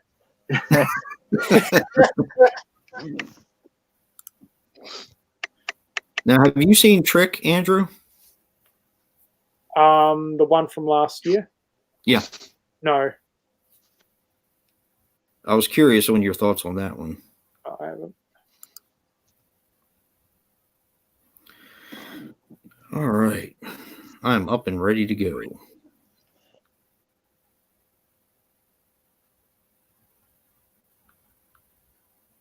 Another slash back down. Yeah, but I'm pretty sure I'm going to take some shit on this one. That's all right. What the hell, right? You ain't got nothing to lose. Yep. I've been told hundreds of times now that my taste sucks, so that's all right. Doubt it. I reckon you've got pretty good taste, Jason. I don't know. Some of my movies are kind of crappy, but yeah. Here's one of my favorites right here. I don't know if you can see that. Extra. Yeah, That. love that movie. I still need to upgrade that movie. Oh, I gotta say something to Nick. Gotta talk to Nick. I talked to him briefly this week, and because I wasn't feeling good earlier in the week, but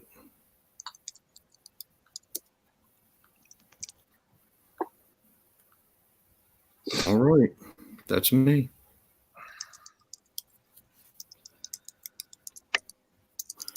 Back to the chat, and we got to see what Joe picked, and see if I've seen it. I know what I'm doing this week, Joe. Oh yeah. Mm-hmm. I know what I'm doing. That was me. Doesn't ever fail. Hey, Adam. I'm going to do one that you made for me that I actually really liked. Well, actually, that's pretty much all of them, but one in particular. It begins with a T.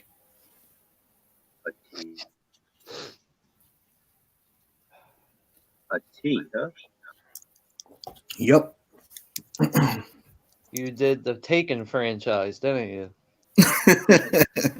I have a certain set of skills. I love that, man. He's a trip. Or did you do that spoof movie, Taken? Taken. I haven't seen that one yet. Yeah, I haven't seen it either. I'm funny about spoof movies. I don't know. You got to be in the mood for them. Oh, he did The Catcher? Son of a bitch. I've been wanting to see that movie for a long time. Who did I that? don't know what the catcher is, but off the bat, I just immediately think of a baseball catcher killing people. That's what it is. That's Is what it really? Oh my god. Who reviewed that? Jack. I've been wanting to see that for a long time. Hey, Dang, I can't wait to watch that video now. I've heard nothing but crappy things about it, though. Well, the concept is already what the hell. Jack, congratulations, mate. Your Slashback review will be the first one that I watch. Special. I love the game that you picked. The movie that you picked, Joe. Yeah. Yep. Good Yeah. movie. Yeah, I have it. It's awesome, right? I have it. Oh, yeah, I have it. Really? No, wait a minute. No, I don't. I have seen it, but I get it mixed up with another movie. The movie that I get it mixed up with is Gotcha. Yeah. I have that movie as well. I don't have Tag, but I have seen Tag. That's been a long time. Good movie, though. Directed by Nick Castle. Yeah. Written and directed by him, actually. There's Alex 2.0. Hey, Alex.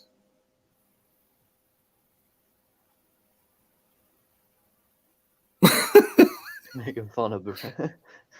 Making fun of Brad. Oh god. Damn. Brad's probably like destroying the house as we speak. Son of a bitch. Jason, remember that scene in Wolf Creek 2 where Mick pretty much just annihilates the couple in that old farmhouse? Yep. That's what Brad's doing right now. God damn it, the internet. Poor guy. Yep. Yeah, he's he's having trouble today, Alex. I wouldn't mess with him too much. Yeah.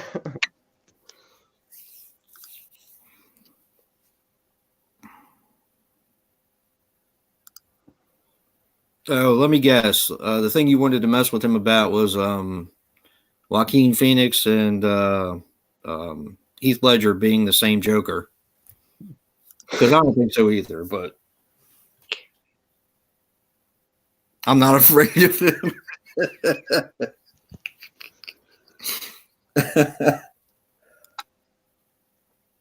I feel like I should say a Yoda thing like, you will be.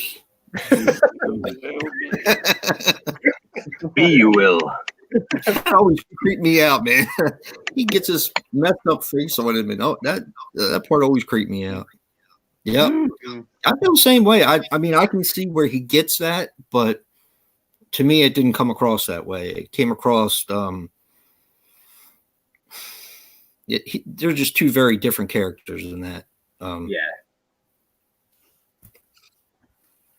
only thing they had in common was kind of hair down to their shoulders, but that was about it. Are we excited for the new Ghostbusters? I'm not. I am. I'm not. Nah, don't care. Yeah. I mean, I hope it does good, but still don't care. Yeah. I mean, I would like it to be a good movie, but I after that Abomination, the last one was an abomination. I'm looking forward to the Goonies 2 more, though. I didn't even know about that. I think he's fucking with us.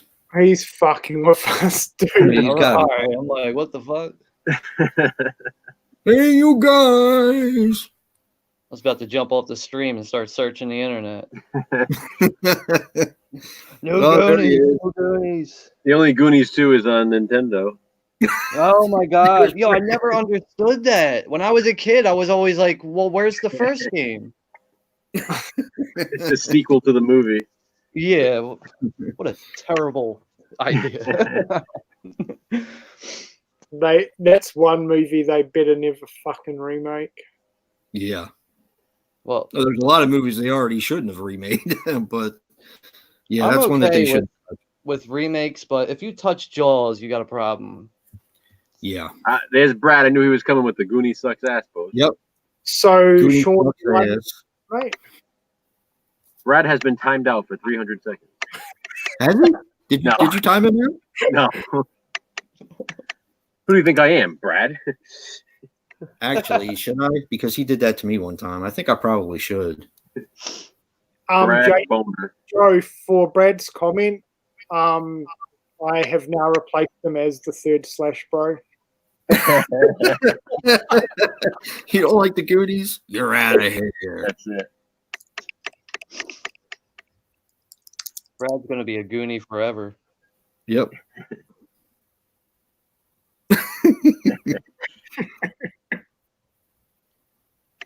There's a joke. See what Danny wrote? Oh, Danny's a trip. Trying to get your husband locked up? Yeah. Instigating the fight. That's funny. She wants him to go in here and tear him up.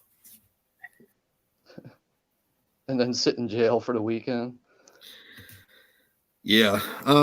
There's supposed to be a Jaws remake coming up, but I'm really not looking forward to Really? that. Yeah, that's what I heard. I Oh, could take that more serious if the news was a Jaws cartoon. It's supposed to be a killer dolphin, though, not a killer shark. Killer dolphin. It's a talking killer dolphin. Yeah.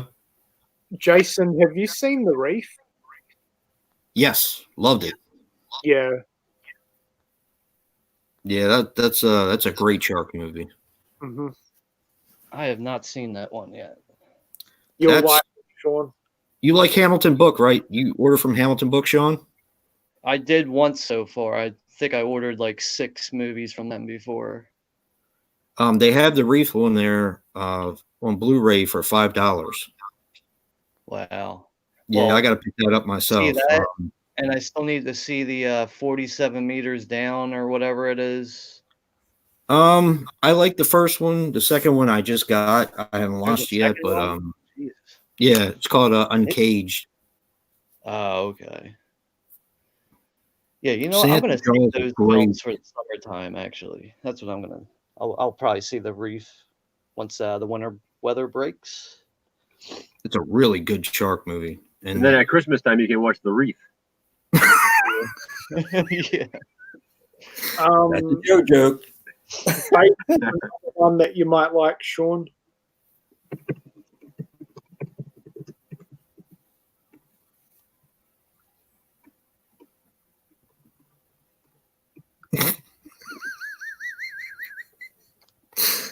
sucks. That's harsh, man. Here we go.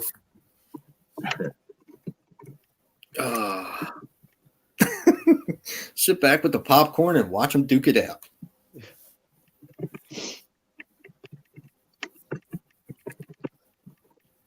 Not strong enough to hold the stream. Yeah, that sucks, man. Where's Does this happen all the time with Brad? This is like, I mean, no, actually, yeah, I was gonna say, I'm only asking that because I think this is the first time I've ever seen him experience this. he's had a couple problems. Like I think his kids kicked out one of the wires one time, but it came right back on. Other than that, I don't think this. Brad's timing people out, and he's not even in the fucking stream.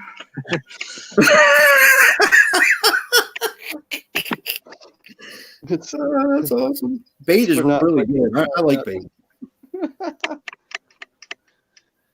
That's for not liking pineapple. I mean, I love pineapples, but just don't put it near my pizza.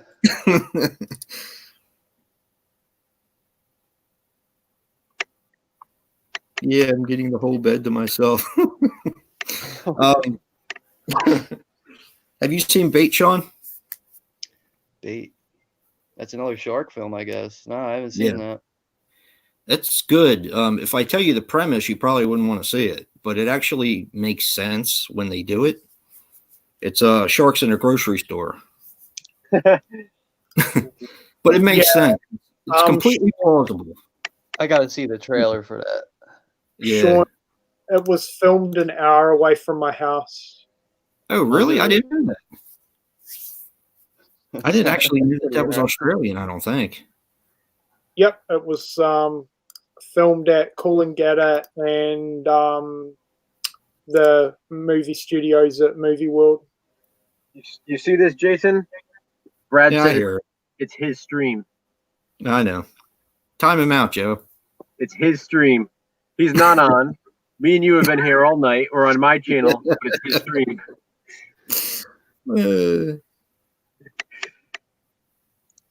Great White. I haven't heard of that one, Adam.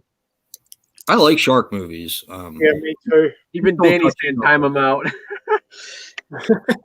Who did? Danny. She timed him out? No, she's telling us. She said time him out.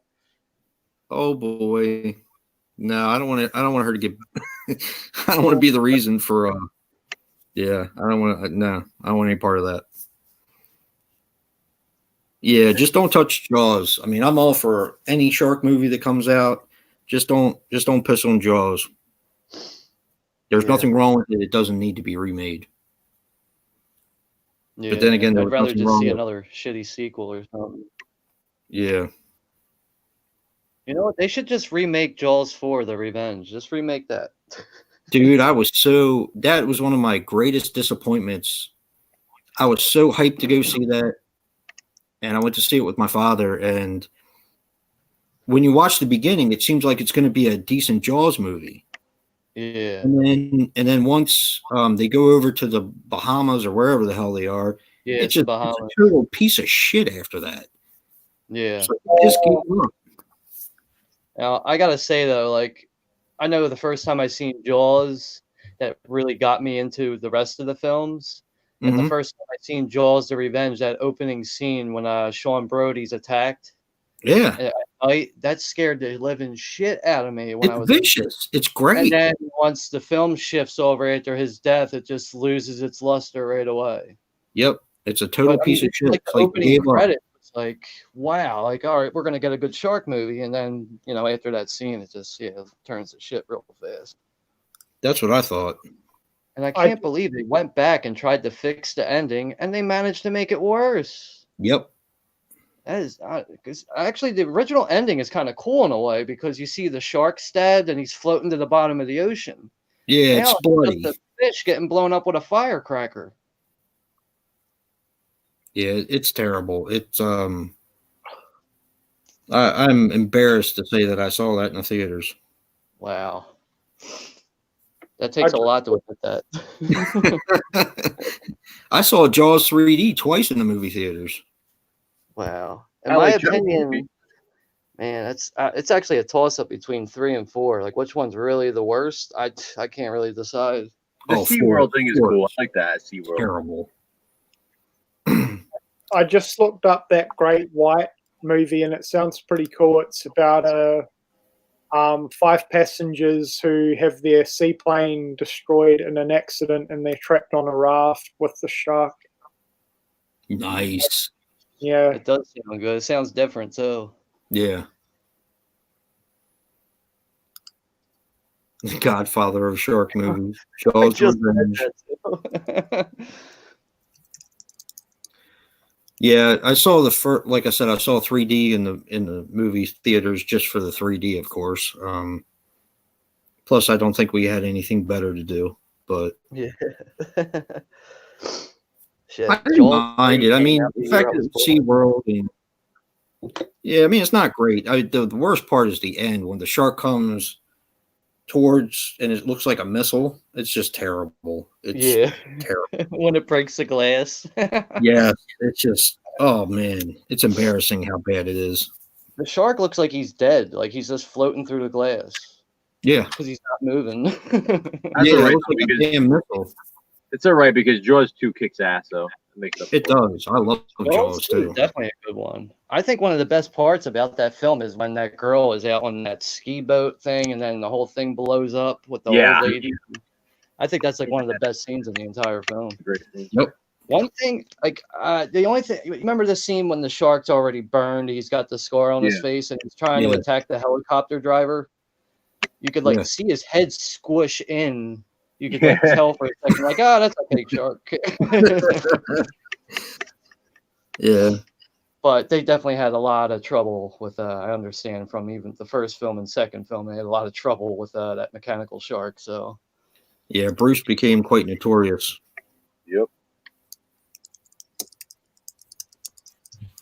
but yeah, I think Jaws 2 is definitely a great shark film. That was my slasher plus last year. Yep. Even like it still manages to capture some of the feeling of the first film. Yeah, I think so too. Not really, like almost like the look of it, I guess you could say. I saw that one first too. I saw Jaws 2 before I saw the original Jaws. We were over at my cousin's house, and when I grew up, I didn't have cable because they didn't have cable around my way. They actually got it when I graduated high school, but Figures. my cousin always had cable. My friends always had cable, so I would go over there, and that's when I saw Jaws 2. I think I was like 10 or 11. I loved it, though. I thought it was awesome.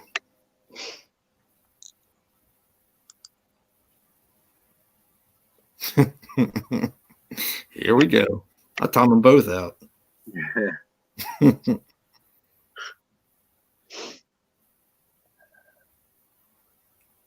The second 47 meters movie. Did you like that one? Yeah, I like the first one. I still haven't watched the second one yet, but I do have it. Yeah, I'm definitely gonna watch 47 meters down in the reef.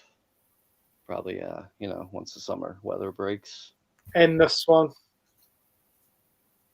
Yeah, Bait's good. Oh yeah, right, bait. But the one that you just read, that Great White film, that definitely sounds really interesting. Like a bunch of passengers have to ditch out on their plane or whatever. And I know actually Jack was talking about a shark film earlier. He said he had something on VHS. I don't know. It was a while ago. I forget what he was talking about. The worst part of this conversation is now I can't stop thinking about this bait movie with a friggin' shark in a supermarket. Now I need to know what this is. It's good though. It's I good. mean, it makes sense. I thought it was Dude, completely ridiculous. I No, need it's good like pineapple pizza, right? Yep. Joe, a tsunami hits and they get trapped in the supermarket. Kind of like Crawl. All It's right, kind of I need to see this. It's good. It's a fun movie. It's very intense. I have fun with Sharknado. I think it's funny. Like it's such a silly premise, but I think it's a fun movie. It's entertaining. So Yeah. you'll like Bait. I gotta see it. The Shallows was a good one too. I like The Shallows. I still haven't seen that or The Meg yet. Nice, Brad. Actually, I saw The Shallows. The Shallows got a couple vicious kills in it too, man. Yeah, they do. Yeah, my son has that. He said it's good. Did you not like The Meg, Jason? I did. Or so people thought. Fans were shocked to find out he's not really driving, and some aren't. It's one of those things where it's so unbelievable that you kind of have to take it with a grain of salt. There's some really, really cheesy stuff in there in The Meg, but as far as like a shark movie, it was entertaining. It wasn't like it was not entertaining. It was entertaining, I thought. Yeah, there it is. Jack said it was called Great White Death. Yeah. I think it's an Italian film, or as Brad says, Italian. It's funny how you just said that, Italian. A lot of Irish people say that. You know what Italian people call it? Italian. Simple shit. I'm gonna start calling the Irish Irish. Irish.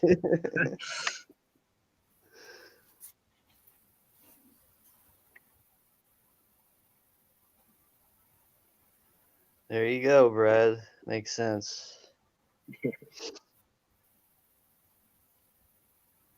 Oh, Brad has Bait on Blu-ray? Yeah. But he doesn't have Wi-Fi. DVD somewhere. I did watch it on cable. And I was like, yeah, I got to get this one. Yeah, I agree with you, Ron. I mean, it's one of those movies that you just sit back and kind of unplug your brain and watch. That's the only way you're going to get enjoyment out of The Meg, I think. I know the first time I saw the trailer for The Meg, I was just like, okay, doesn't really look that interesting to me. I kind of felt like I was watching like a kid's movie trailer at first. It's pretty vicious, some of it. I don't remember if it was rated R though. I have it. I just haven't watched it since I got it. I mean, it's kind of hard to say what the rating is because there's like a lot of like funny shit in it too. And it seems like nowadays where a film that should be rated R, if it's got enough funny stuff in it, no, they're gonna rate it PG-13. Yeah. I don't know. That's just what I noticed really, but yeah. Right. I always unplug my brain when I watch shark movies. Yep. Yeah. I like Deep Blue Sea. I thought that was fun. Oh, I remember seeing that in the theater. I actually went to. I saw that. We went to go see. I saw 3 movies that day. We snuck into the Blair Witch Project, South Park, and Deep Blue Sea. I think it was. That's a hell of a 3 I could be wrong. I think that's what 3 films I saw that day for free. I saw it at the drive-in as a double feature. It was Deep Blue Sea and The Truman Show randomly. Wow. An oddball. Yeah, my wife and I went to see Deep Blue Sea, and I loved it. I thought it was great. Very intense watching it on the big screen. Yeah, it's a good movie. So, did you buy the soundtrack for Deep Blue Sea? No. I can never get that LL Cool J song out of my it's terrible. It's terrible. His head is like a shark fin. Yeah, I don't even want to make fun of it. That's how bad it is. I saw the second Deep Blue Sea, I think, but I don't think I really liked it. Yeah, I never seen the sequels. I like Open Water. I thought Open Water was entertaining. Yeah. The second one I liked too, and I saw the third one, but I don't remember it. Yeah, I actually like the second Open Water. So Open Water 2 is pretty good. Everybody shits on. I like it. I thought it was to good, me, yeah. it's more. I watched the third Open Water out of sheer boredom one night, and I was actually kind of surprised by some of the CGI in it. Like some of those great ones really looked realistic. Yeah. And then there was like one cool scene where you see like the camera views coming out of the water and going back under the water, and then you see the shark just coming up on the one person. Like, oh my god, that definitely got me for a second. That's got to be a horrible feeling, honestly. Being out in open, vast water and getting attacked by something with There's nothing you can around to do. help you. Nothing you can do. It's like committing suicide. It's like Basically, yeah. it's like the reverse of Frozen. Adam Green. Oh Yeah. man, Oh, God.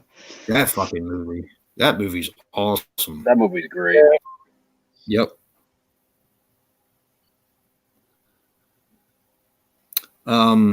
The second one to me was a little bit more terrifying because if you haven't seen the second one, the premise is that they're on a boat and well, I think one of the girls is like an asshole or something. And she takes off the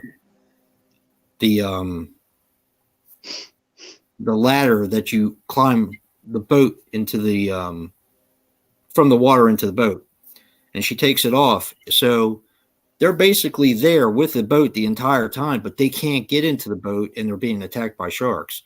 That's To open me, water too, right? Yeah. Yeah.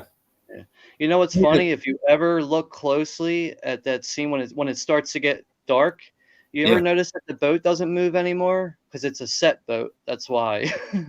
Oh, okay. Because when a boat's in water, it's rocking around. Right. This boat does not rock around at all. It just sits there in place. I remember that about that. Just sitting there like, wow, that boat is so fake.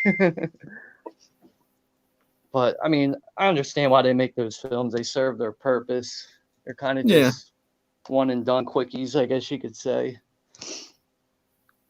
And like I said, I still don't remember the third one, although I have seen it. I watched it on I think it was Sci-Fi Channel. It premiered on the Sci-Fi Channel. Yeah, I watched it on demand out of sheer boredom. I had nothing to watch, but I was pretty impressed with how the Great Whites looked in the third one. Can't really Yeah, say that's it. when they were down in a cage, right? Yeah, I do remember that. Yeah, Cage Dive, I think is what it was called. Yeah, I think that is it, or that's like the title, or Open Water 3 Cage Dive or something like that. Yeah.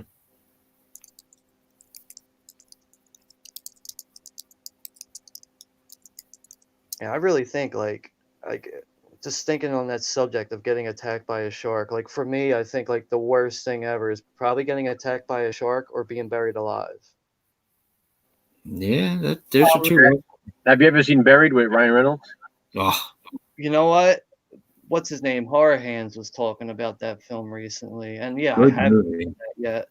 And I remember when it came out, I was just like, "Ooh, I don't like that idea of being buried alive. Like, I don't know if I can watch this or not." It's a really good movie for a movie that takes place entirely in a casket.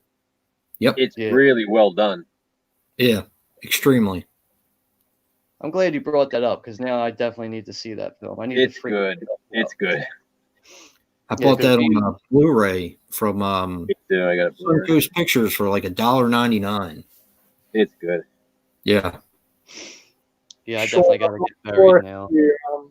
I'm not sure if you know, Sean, but I live in a beachside town, and over the past couple of years, there's been a lot of shark attacks, including some deaths. Nice. Wow. Nice. Nice. Fuck. Nice. Sharks Well, won. that's how I used to want to, after I died, I wanted to be cut up and fed to the sharks. Why not? Your body's just gonna rot anyway. Exactly. Might as well feed something. Yeah. But speaking of being buried alive, Kill Bill 2. Yep. I remember the first time watching that, like I just like slowly like sitting there noticing my breath is getting heavier. Like, oh my God, I can't handle being buried alive, man. I just saw that claustrophobic feeling and knowing that you're not getting out. The scene in The Yep. Serpent and the Rainbow too. Oh, right. Oh, I forgot that about one's that. rough because he's still conscious like that, and he's trying to tell him he's not dead, and Yeah. like you can feel That's it. You can always feel it in that the- scene. It was always the nail on that chair. Oh, yeah, Just that gets me too, every but- time. That I scene when just he, can't- because he knows what's going to happen to him, and he's like trying so hard to get someone's attention, and you can just Yeah. feel it happening. Then he collapses, and you're like, "Oh shit, no!" Jason, do not look at the chat. Do not? Nope. No, I got to. Yeah, we still got 20 people in here. Yeah. Nah, for me, the worst way to die would be burning. They say that's the most Yeah. painful way to die. Or That's gotta drowning. be. Drowning seems like it would be They really. say drowning is one of the most peaceful ways to die. Really? Yeah, because you kind of just fall asleep. Yeah, I'd rather. Getting attacked by a shark is the worst way to die because you were drowning and being eaten alive. Right. But yeah, they say burning is the most painful, and then drowning is actually one of the most peaceful ways to die. I'm sure a shark attack is obviously a different sort of death, but Yeah, being burned alive has got to be the ultimate. Have any of you guys seen Eden Lake? oh, I love Eden Lake. Yeah, isn't Michael Fassbender in that movie? I think Yeah. it's like one of his early films. Yep. Remember The kid on fire. Yeah, yeah. That movie's awesome. Yeah, it is. No one really ever talks about that. Yeah, I don't know why. Isn't That's that like one of the Dimension Dimension Extreme. Extreme films? That's probably one of my favorite Dimension Extremes. Yeah. I like a lot of their movies. I really do. I do too, but that's actually one of my favorites. That one and Teeth. Wasn't Yes. isn't Inside a Dimension Extreme? Yep. Yeah, I would say that's probably my favorite one from the Dimension Extreme. That's a tough one. I remember I first watched that on a recommendation from somebody, and I was living with a guy at a time at this time. It was like 2007 or 2008 when that came out. So I told him, I was like, go upstairs and download that. And he downloaded it, we brought it down, and we were just like in shock by the end of the film. Just totally blown away by it. Wow. I don't. That's a tough one. There's a few of them that I still haven't seen. Like, I just know, like, yeah, the first time I saw Inside, I remember going to work the next day, and that's all I could think about was that movie the entire day at work. That's kind of what I had with some Midsommar. That movie messed me up. I want to see the director's cut of Midsommar. But Yeah, me too. Me too. I don't know what the deal is with that. That's another reason why I'm not really jumping on buying the Blu-ray right now. Because my luck, yeah, I'll buy it, and then I'll be like, oh, director's cut's coming out tomorrow. We've got the director's cut on Blu-ray of it, Sean. I'm sorry, say that again? Australia's got the director's cut of Midsommar on Blu-ray. No shit. But Yeah, they I gotta don't have scary stories. Yeah. Makes sense, you know. Yeah, Storm Warning. That might be my favorite. It's a good one. Yeah.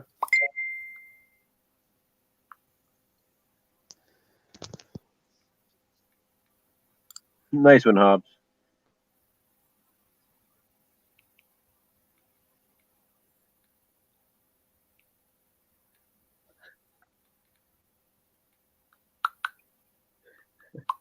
Hobbs.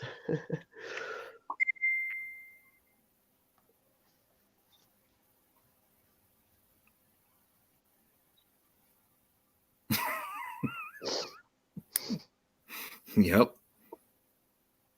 Is that true, Ben? Seriously? The director's cut of Midsommar is an Apple exclusive? You can only see it if In you America, buy yeah. iTunes? Wow. Yeah, in the U.S., overseas it was released on Blu-ray, but here it's only only on iTunes. Well, guys, it's officially 2020. Yeah. Ain't that the truth? Yeah. It's nothing that special. Yeah, I'm just kind of curious. I'm sure it doesn't have a lot more brutality. It probably focuses mainly on story. Maybe. Ben at Cadaver Club saw the director's cut in one of his theaters, and he said it was really good. Yeah, I remember Ben mentioning that, actually. Which is actually what really sparked my interest in wanting to see the director's cut. Yeah. Jason, I'm going to try and set aside some time and watch Midsommar tomorrow. It's yeah. I keep saying I'm going to, and then I don't. I really enjoyed it. And one of my favorite things about it, and also with Hereditary, just the director himself, like that guy knows how to capture grief. Yes. Yes. 100%. It's another thing. Like, I mean, like, Hereditary was recommended to me. I remember when it came out, I was like, I'm not really interested in seeing this. And then I finally saw it and was like, wow, this is like way more powerful than I thought it was going to be. And I felt very similar to that with Midsummer. Yeah. It does Yeah. have a very similar vibe. Yeah. But I mean, I haven't seen any of his other films. They're the only two I've seen from him. So I that movie messed with me hard. yeah.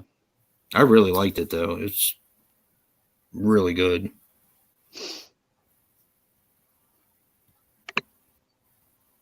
I mean, it's like one thing I noticed, like with the characters, like any characters in Midsummer that are like doing any kind of bitching, it's like, all right, well, looks like you're next to go. Basically, yeah. Oh, she who the one girl went home on the train. Of course she did. Yeah, she went home on the train, all right. Yep. Maybe her clothes and her luggage did, but I don't think she did. Yeah. Yeah, I'm definitely excited for the Wrong Turn movie coming up. I like those movies. They're just fun. I think I've only seen the first two of Wrong Turn. Part Yeah, 2 is my favorite. a lot of people say that. It seems it's like I think I like part 1 best. I think it was like back in the summertime. There was like everybody was doing Wrong Turn rankings or something, or maybe it was just Dave Maggot. I don't know. Yeah, he was doing the reviews. Him and Brad were doing the reviews together.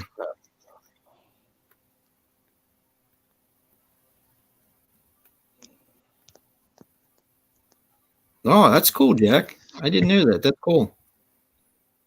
I just think the movies are just super fun. I mean, I can sit down. It's basically like Friday the 13th and Halloween. I can put those movies on and just really, really enjoy myself and have a good time with them. Every single one of them. There's not one in that franchise that I don't like. There's some I like more than others, but yeah. I just wish they were kept making sequels. I don't know if we're ready for a reboot yet.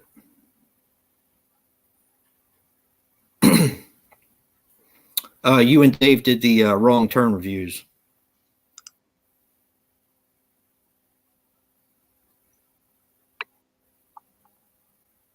You still there, dude?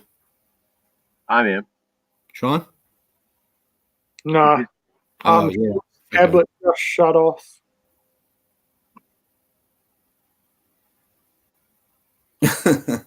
Okay, that's cool.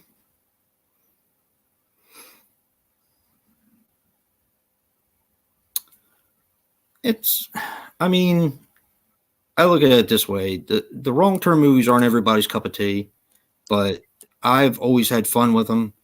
Actually, my least favorite for the longest time was part 2. Really? Yeah. Wow. Believe it or not. Most people hate part 3. Yeah, and I can't figure out why. I like the whole convict on the bus thing. I thought that was great. The reason why I didn't like 2 as much, when I saw the first one and then I watched the second one when it first came out. And to me, it seemed like the series had gone from up here to down here because of the graphicness of it all, where it wasn't as much that way in the first movie. It seemed like it went like the Friday the 13th movies do. They just get gorier and gorier and, make a little bit less sense sometimes.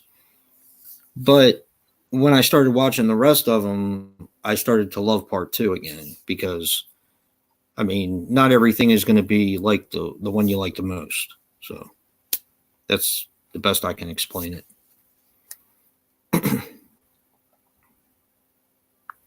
Yeah, it's going to be interesting this year in horror, I think, with the different reboots and the Candyman remake. Yeah, I'm looking forward to that.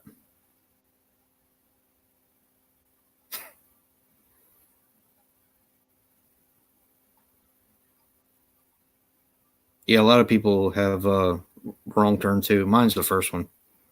But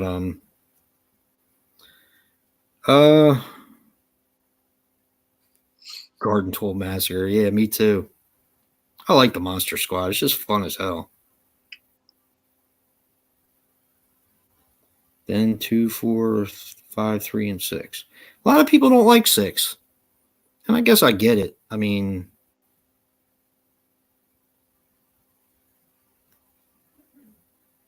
yeah, I'm with you, Jack. I'm with you.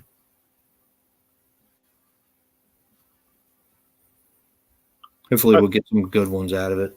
I really want another Nightmare on Elm Street.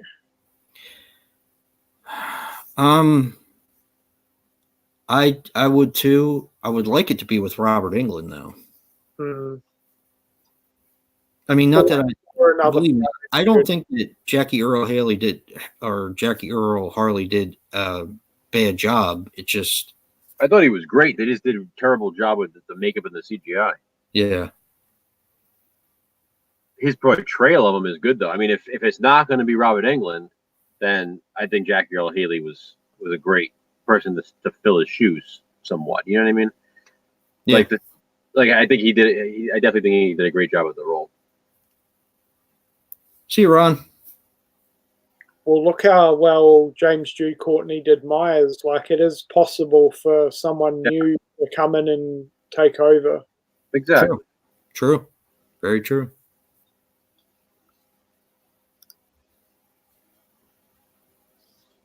Yeah, I can see that. He is getting kind of older. Oh, look at it this way. They wouldn't have to put as much makeup on him. I mean, we do have Anders Hove coming back as Radu, though. And if Hell yeah.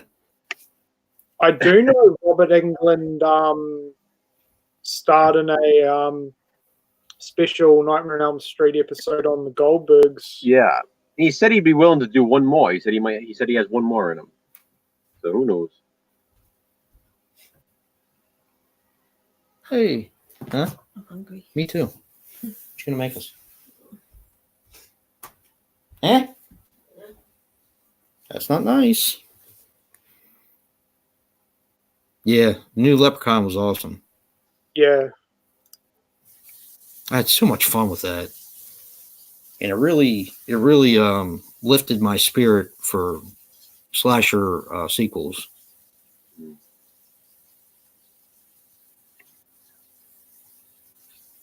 I kind of liked it better than Halloween 2018. I know that's probably blasphemy, but oh well. Leprechaun Returns.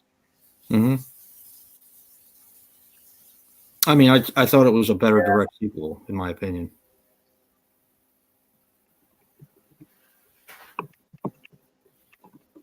The Untold Story.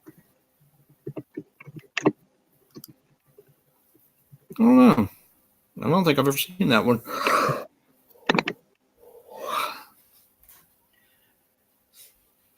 Waffle House Massacre.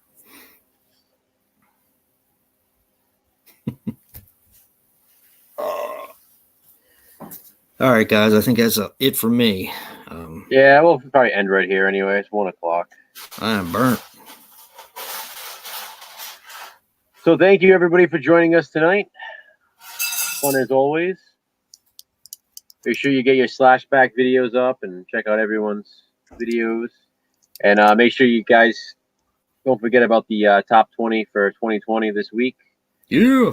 On Friday or whenever the 31st, on the 31st for you guys, we'll be uploading our videos. So top 20 80 slashers. Is it on the 30th or the 31st? 31st.